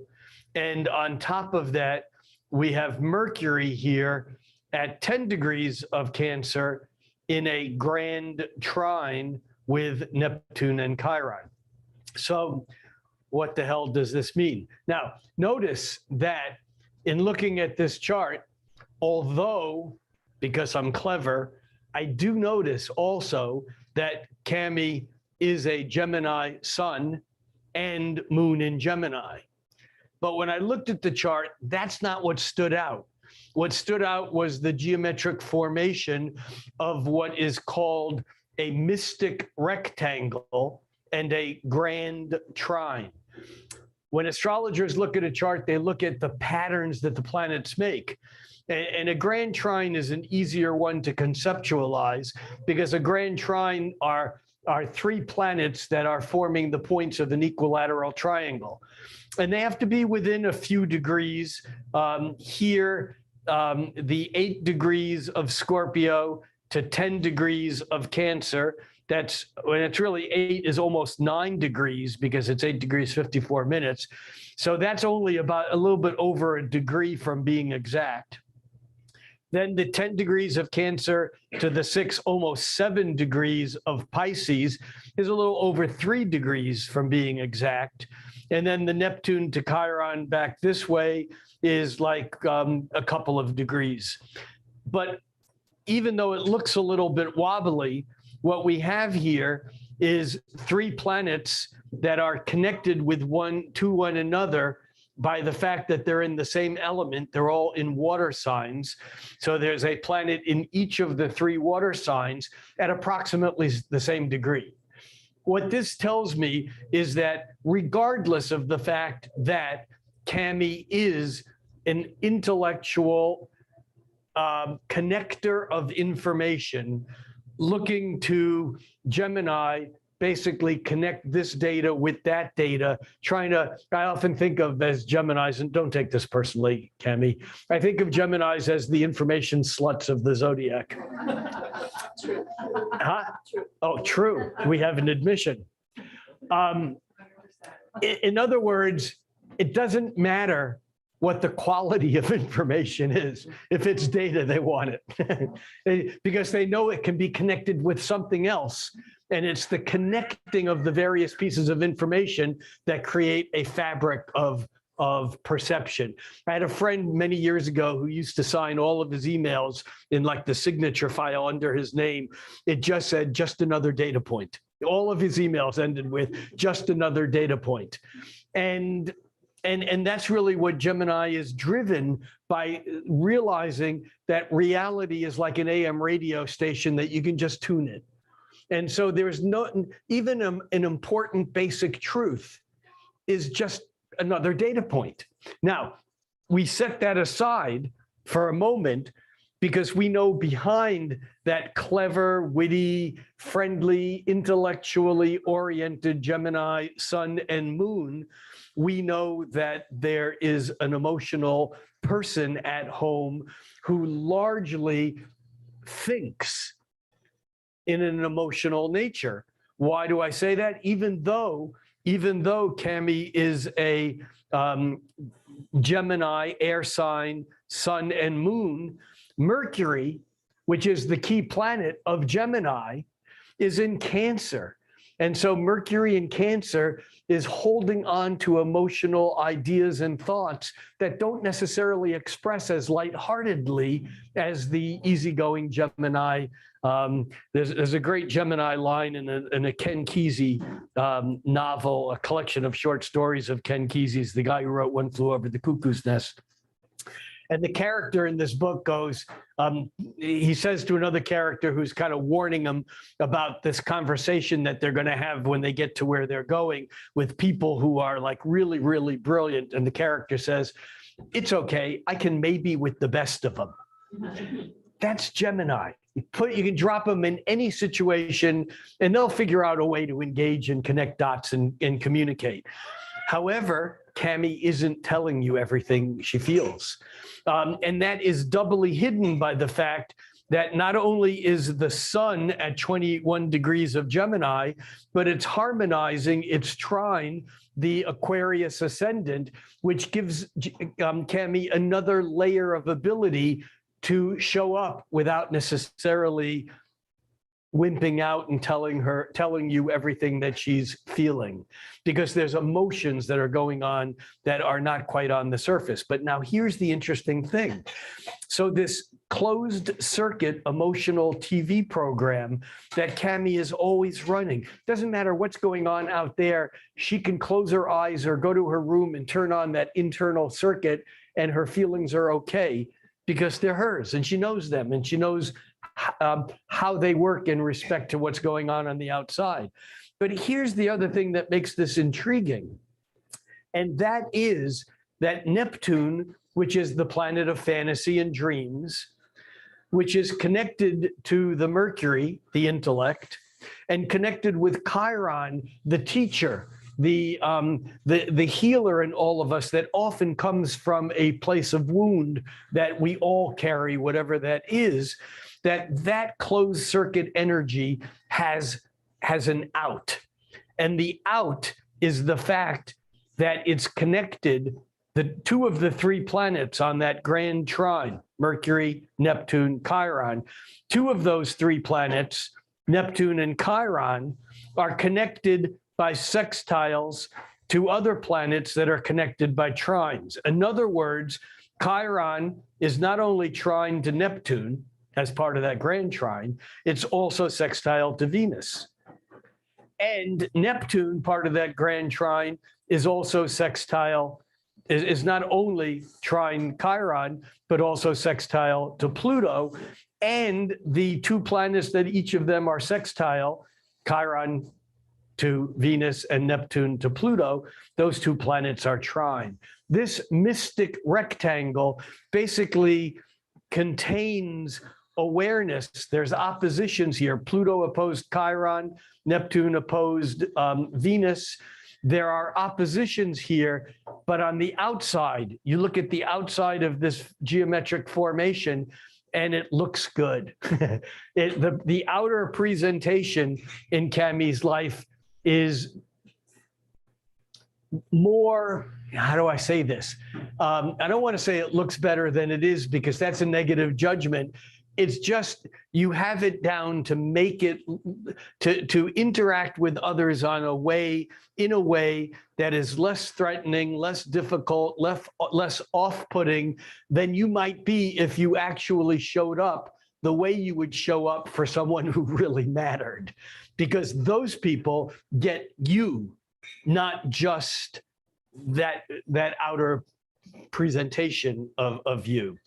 And I think in some ways it speaks to the part of you that reserves the true emotional component of you. It reserves it for those people who deserve it, whatever that means. I mean, it's not like you're afraid of being on stage or putting on a show or Mars is harmonized as sextile to the sun. That sun in Gemini can be, like I said earlier, witty, clever, with Mars and Mars so close to Uranus. You can put on that show. I would imagine that with Mars and Uranus on the descendant, that's opposite the ascendant, that there's a piece of you that is attracted to people who are more out there than you let others know you are. In other words, it's almost like you can be more out there, whatever that means, by hanging out with people who are out there and still convince others that you're really normal when you're really out there, because that's why you're with those people. And Your Honor, let the record reflect that the accused is nodding her head yes as I speak. So, is that fair though? Is that all? Oh yeah, it's very fair. I used to even say that it's like I can split. It's like a doubling kind of thing where it's like you can see I'm going to show you this much of me. And then we're going to show you all of the other things completely transparent, except for I'm not going to be there. I'm standing. Got it. So Cami just said, for those of you online who aren't here and the mic might not have picked it up, that she has always said that there's this ability, and I may be putting my words in this, but I'll get close, this ability to split, but it's not like only, it's not like, it's like you're showing up all of you, but part of you isn't really quite there. Hiding part of you. And that, of course, then goes back to the water, to the grand trine, to the Mercury in Cancer. But it also is an aspect of the Gemini energy, which has duality, which has the ability to be half of whatever the twins are at any given moment in time. So all of that is true. And yet, from looking at your chart, it's not like you're doing any of this to run away from the depth and the power and the passion that you live life with, because that Venus is so closely trine Pluto. This is a Venus that can go there. This is a Venus that needs the intensity of what's beneath the surface, rather than just this. The surface stuff is fine for all of them. But for you, we need to go here. But it's more reserved. It's more. It's not. Again, it's not for everyone. And the moon and my moon is square. And the moon is square Pluto. In fact, the moon actually stands out. The moon stands out as a bit of a. I don't want to say a sore point, but it's almost like. It's easy for you to be communicative. I don't mean like a disease. It's easy for you to communicate. It's easy for you to communicate. However, you pay a price when your communication becomes too detached or devoid of emotion. That's the Gemini moon then doesn't fit in, with the rest of your chart. I would also imagine that over the past couple of years, and even now, if we were to just look at this chart and add to it where the planets are now, just very simply, we can see that Saturn, which is now in Pisces, which is activating that grand trine, is settled in a bit. But if we go back a few months, and we can see that Saturn was lining up with your ascendant back last autumn, that things might have been more complicated then, and there may have been some sort of change in movement in your daily routine or life. Well, yeah, and at the same time, Saturn's on my ascendant, Pluto's on my Saturn. So there's Saturn conjoining Cammie's ascendant, and at the same time, we have transiting Pluto kind of going back and forth over Saturn, which would lead me to believe that there were changes that you were being forced to make, but you didn't really have the resources or the time or the ability to make all the changes that you needed to or wanted to make. I felt like I was in a physical Instagram. Sure. Yeah, and before that was my second Saturn return. So I felt like I was just like. Before that was a second Saturn return. And also we still have the fact that Uranus is still coming to square that ascendant, which will be final over the next month or so. But there's still some residual changes that have yet to kind of fall through, not meaning they won't happen, but to continue from whatever it is that's already been set up. And Neptune was squaring my sun at the same time. And so you didn't know what the hell was going on. and then to put in the progressions, you would just. We're not. It gets crazy. It's the point where you're like. Good. All right. Well, that's it. Did that make some sense? Was it for? Yeah, very much. It's interesting because I'm whole sign, and so when you put it into code like that, that mystic rectangle really pops where it doesn't. Yeah. In whole sign, what you see is the grand square because with the midheaven. Right. That T-square turns into a grand square. Right. Well, and what Cammie is referencing is the difference of looking at a chart, either using what's called quadrant houses, of which there are many, many types, refinements of quadrant houses. I use a system named after Walter Koch. Koch, he was a 20th century mathematician, but there are probably 20 different quadrant house systems out there, including Placidus, Porphyry, Marinus, Campanus, and so on, Regiomontanus.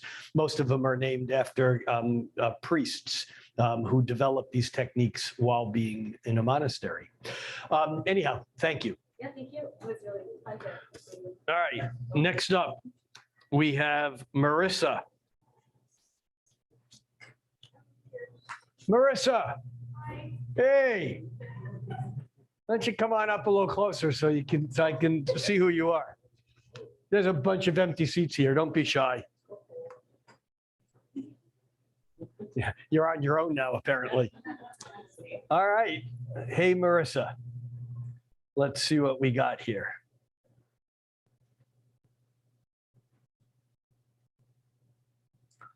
We have a October 14th, 93.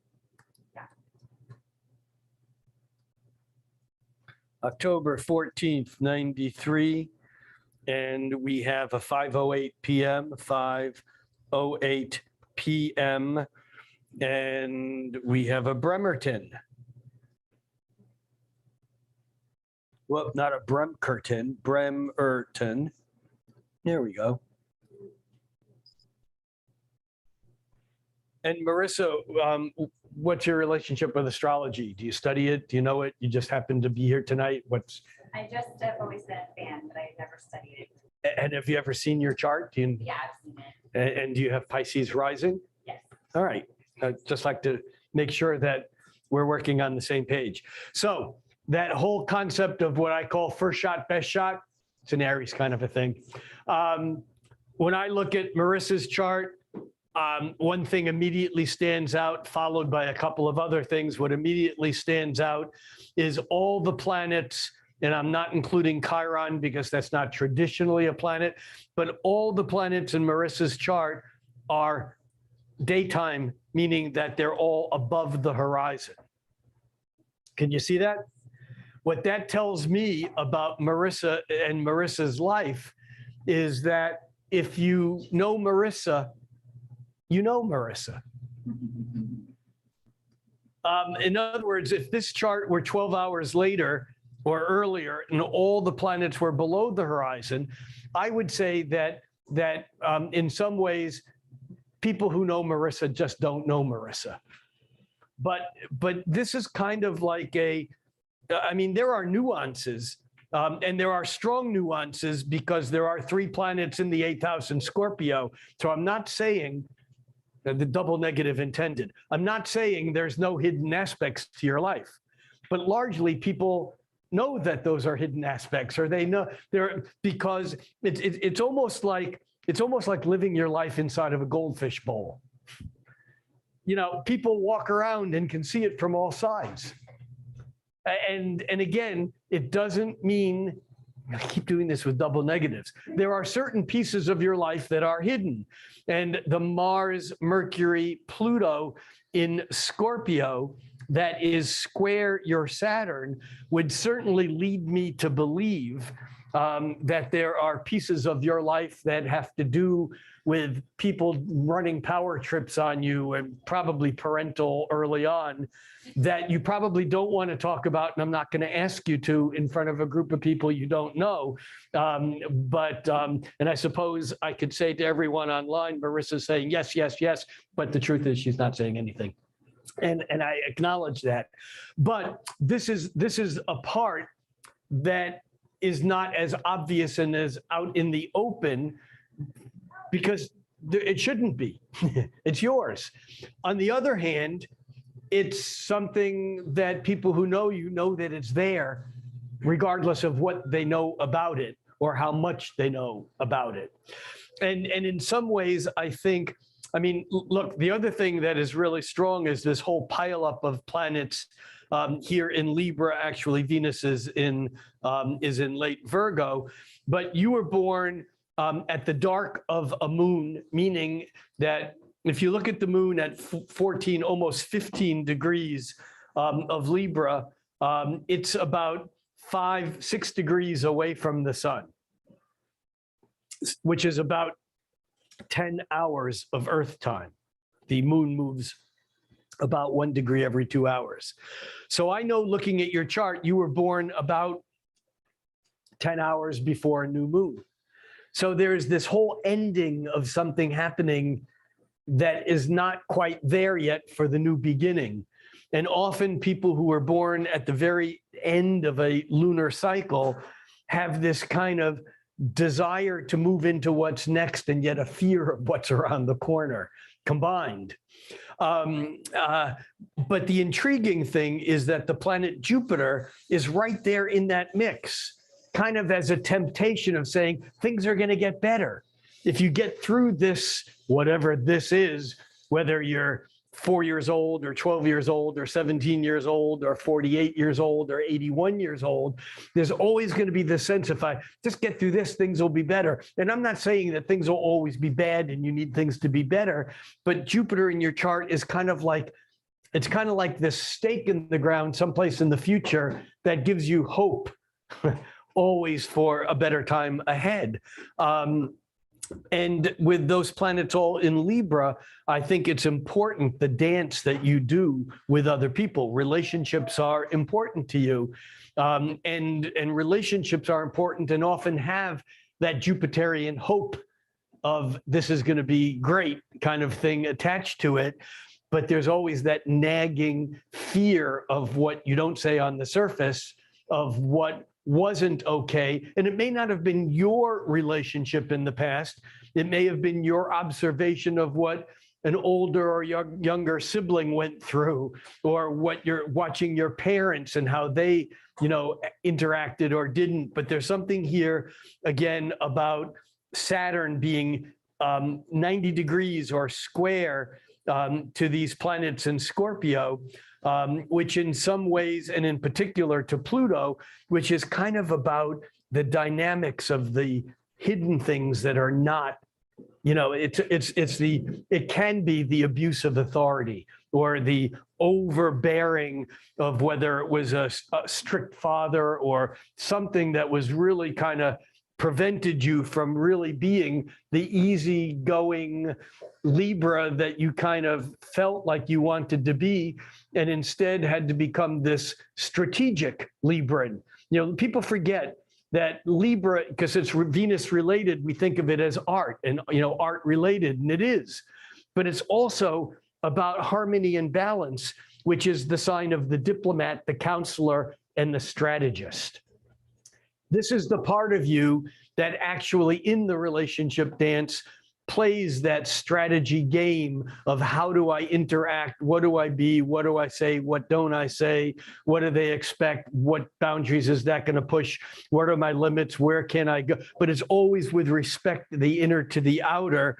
And yet that Libran, which wants to seem or appear flowing, easygoing, the Pisces rising, which wants to be compassionate and connected. And in fact, you are those things, but there's more intensity, more passion, and more volatility sometimes than is comfortable for you as the Libra, which you are.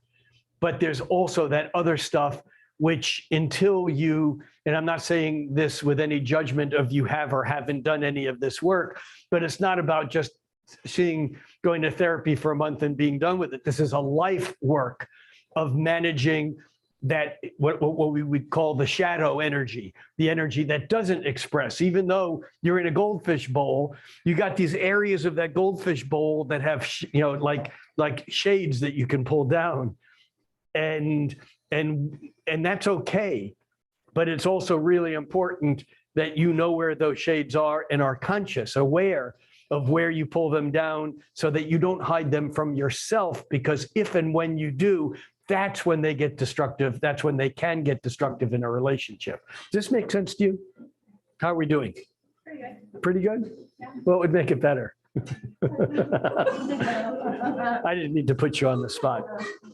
One other thing here that is significant, that it is also very important, is that the Saturn here is not only in a hard dynamic square to Pluto, which again is power. And it's sometimes power that's not easy to express, because sometimes it feels like you don't have the resources or the money or the training or the craft to do what you know it is you need to do or want to do. But that Saturn is also harmonized with the Sun and Jupiter, that blue line. It's a trine, which ultimately says that you get to do it. You, in some way, there's like a luck aspect. It's not really luck, but in some way, you get to work out the complications and the hardships and actually get to express that part of you that is that ideal growth part. It's almost like you have a balance in your life between knowing intuitively, what's that Kenny Rogers song? Knowing when to hold and when to fold. You know, it's like some people do all those things at the wrong time and their life is difficult because they go, I better not do it. Oh, crap, I should have done it. All right, I'm going to do it. Oh, crap, I shouldn't have done it. You don't have that in your life. I mean, maybe you do at times, but largely your sense of when to go and when not to go, or when to work hard towards something and set a goal and when not to, that's something that largely works for you, I think. And then the other thing is that you were born in 1993. The planet Uranus caught up with the planet Neptune like it does every other century. And so 1993, really the period of like 88 through 93, astrologically was very dynamic.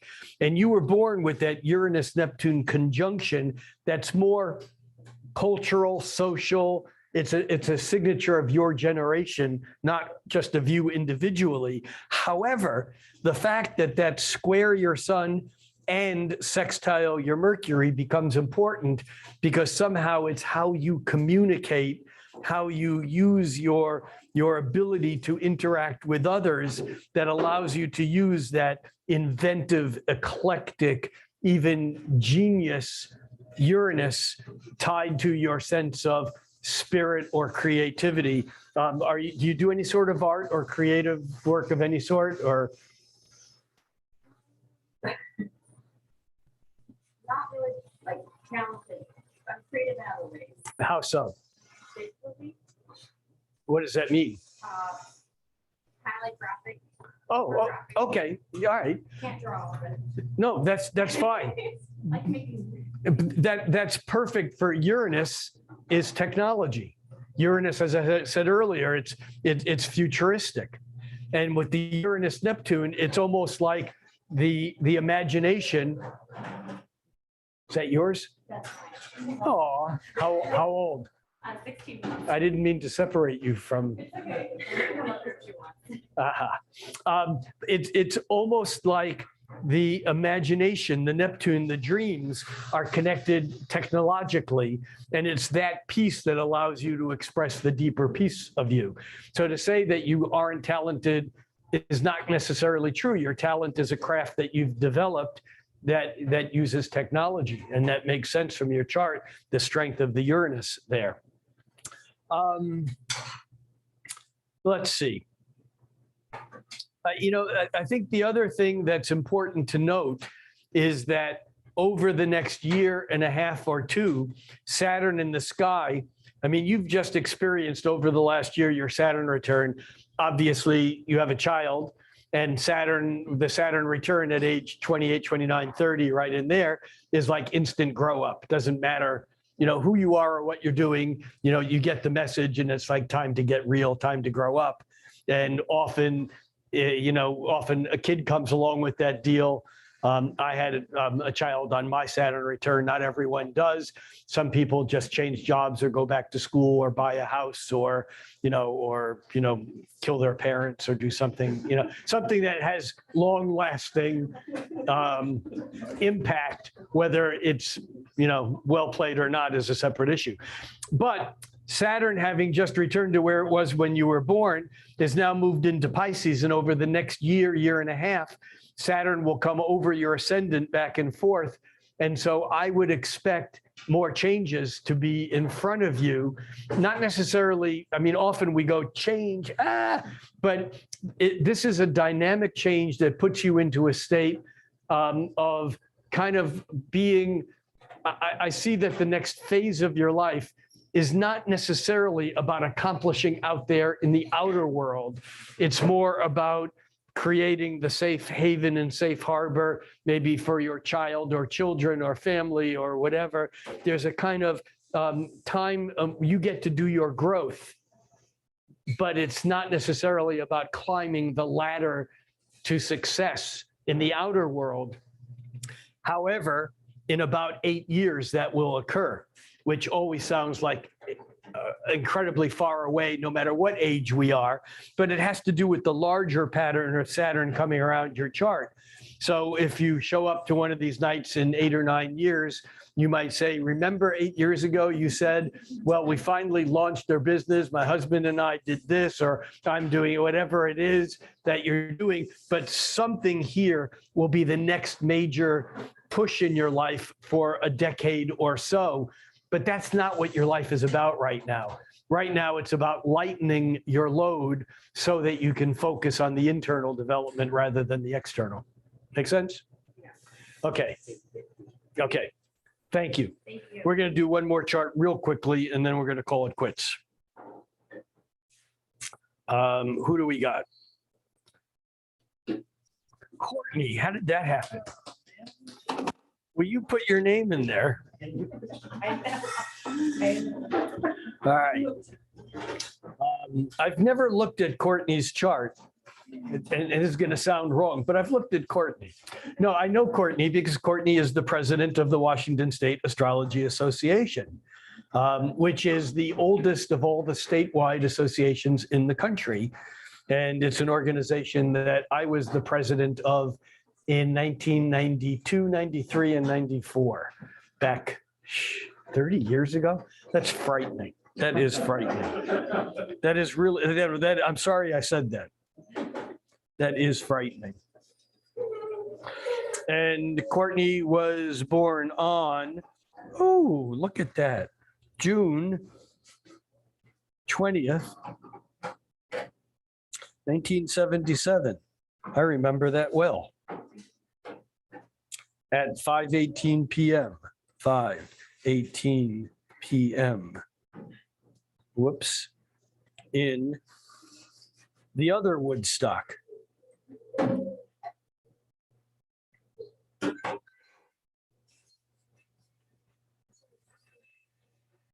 Do you ever get tired of telling people that we were born in Woodstock and then you have to say not New York? All right. 17, almost 18 Scorpio rising. All right. First shot, best shot. First thing I see in this chart is a Saturn Moon conjunction. Is that the first thing that everyone sees? I mean, I know there's more, and I can see that there's more. I can see that there was a part of you that just refused to be a summer baby. That it's like, get me out of here now. Don't make me go through life having to be a Cancerian.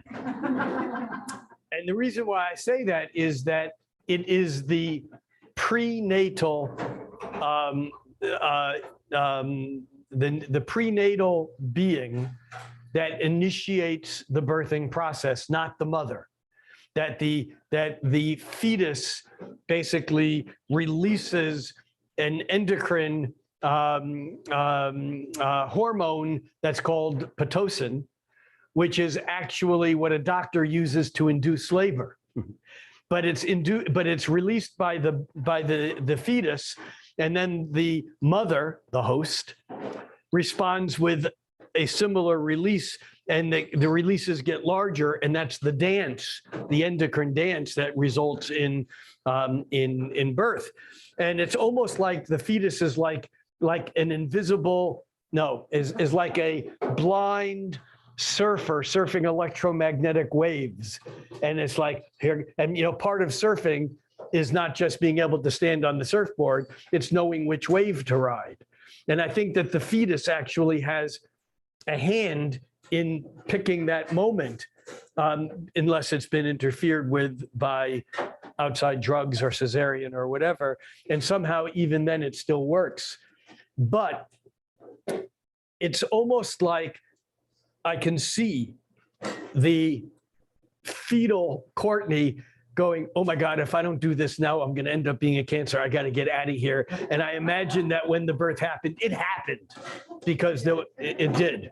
And so I can almost feel the intensity of it. And yet there was a part of you that was trying to wait until that moon wasn't approaching a conjunction to Saturn, because that would have been heavily restrictive. And so somehow you as a fetus had the intelligence to wait until, even though there's a Saturn moon conjunction, the moon is already past the conjunction and it's separating and it's not far away. You still have the heaviness of that energy of the restrictions and the authority and the hardships, the emotional, it's like going to a party and having someone pat that kick me, post-it note on your butt, and you can't figure out why everyone's kicking you until someone says, you got this kick me thing on your butt. And you go, who did that? Well, it's almost like that Saturn moon thing has that on you somehow as like an emotional kick me. I mean, and until you figure it out and figure out how to undo it, it's not like it's a lifelong sentence, but it is early in life something that, it's like you escape from the worst of this by waiting. And yet you have that sun at that degree of Gemini, which may be the most changeable of all the changeable 29 degrees of any sign, because it's just so excitable, volatile.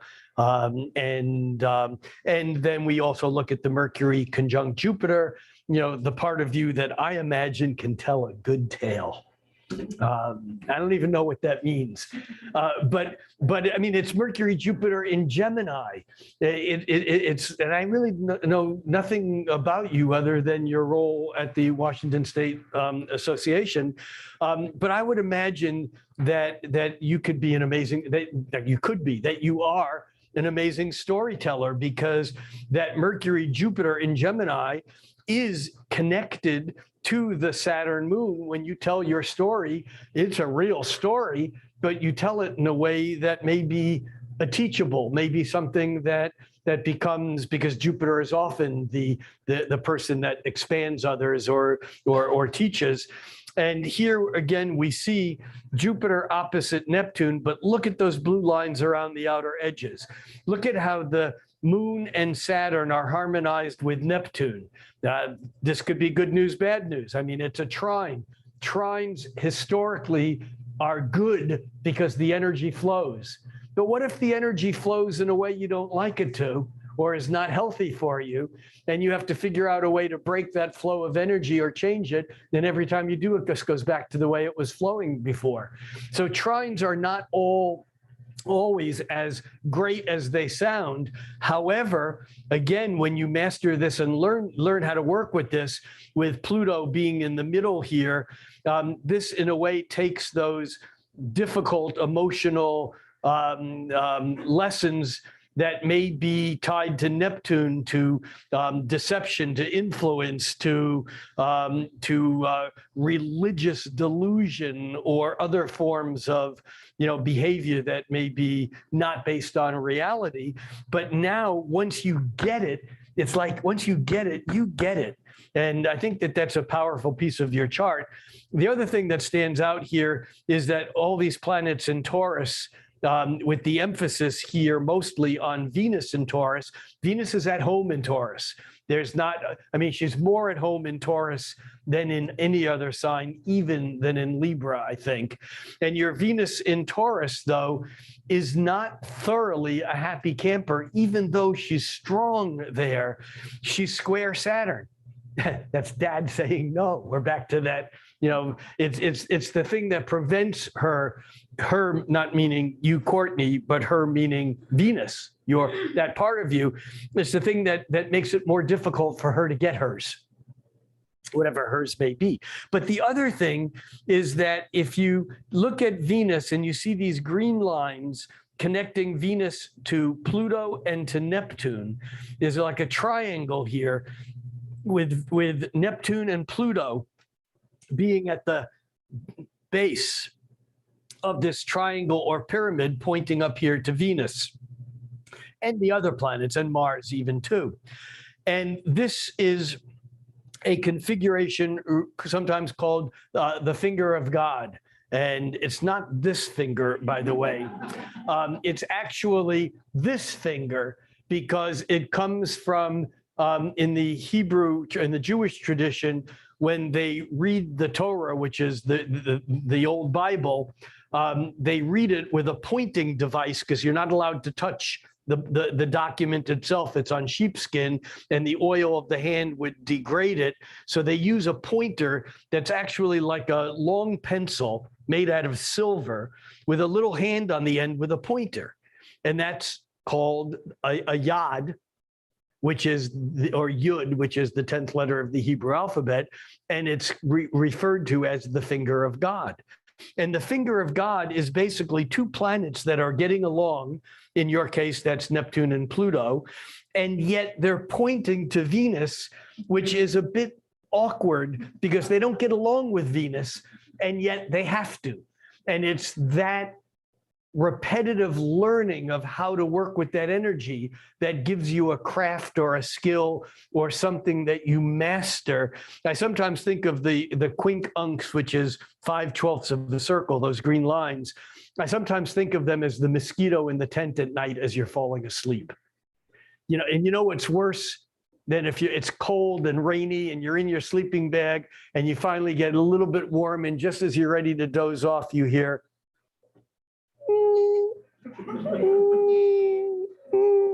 and you know what's worse than hearing that? Hearing it stop.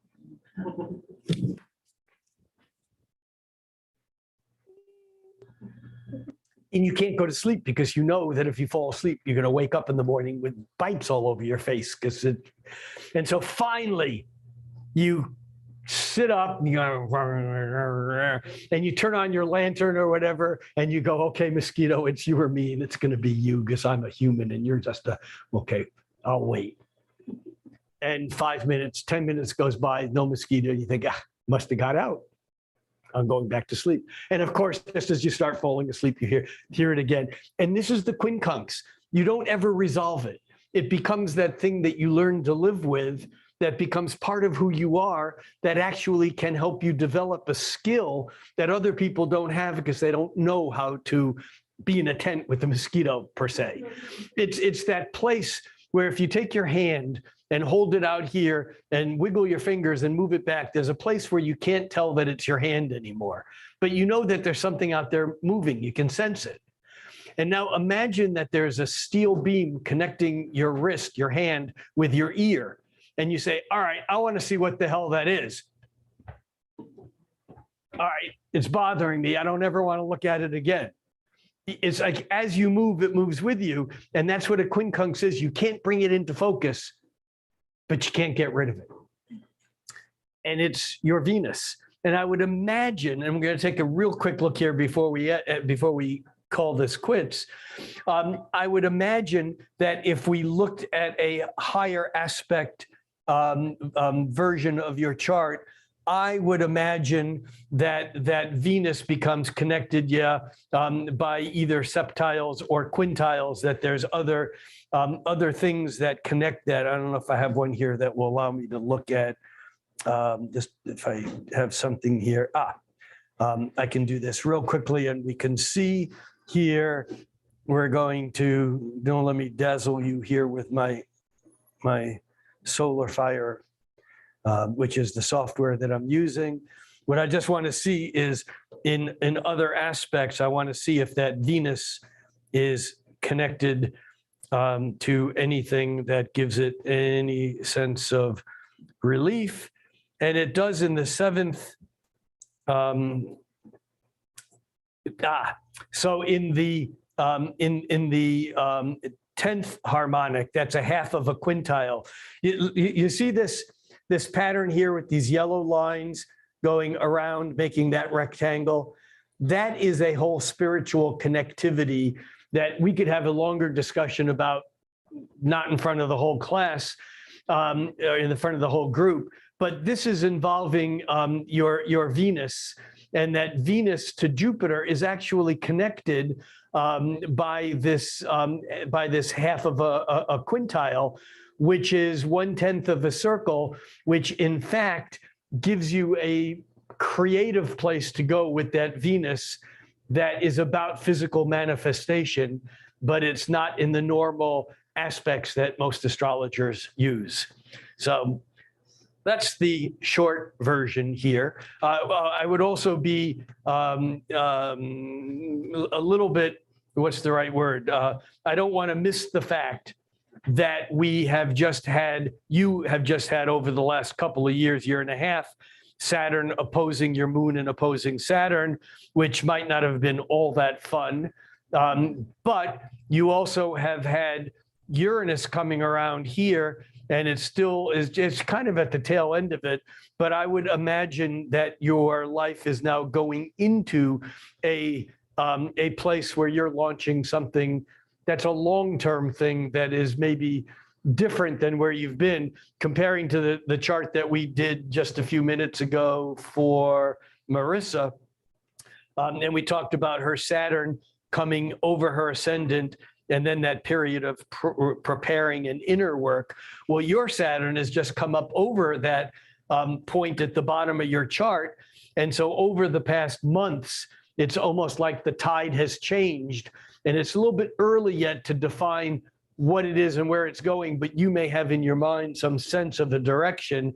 And I would suggest that there's a 14-year path in front of you of that Saturn kind of climbing the social ladder into the external world of doing things that will lead to a path on the outside world, your next journey, your journey. So that's does that make sense? I mean, you know your chart, you've looked at it. Was it slightly different take on what you normally get, or the same old, same old? No, definitely a slightly different take. And I don't think there's ever been a truer statement other than I would have rather died than been a cancer. Yeah, well, Not all cancers. I mean, I'm good with it now. no, whoa. She's okay with you being a Cancer. She's just not okay with her being a Cancer. She's married a Cancer before too. Oh, I'm so sorry. I quadruple one, actually, it was a disaster. Yeah, okay, well, all right. That's it, guys, girls, folks, people, them, thems, theys. We will be here. Let's see, this is the end of April, beginning of May, the beginning of June, I will be here.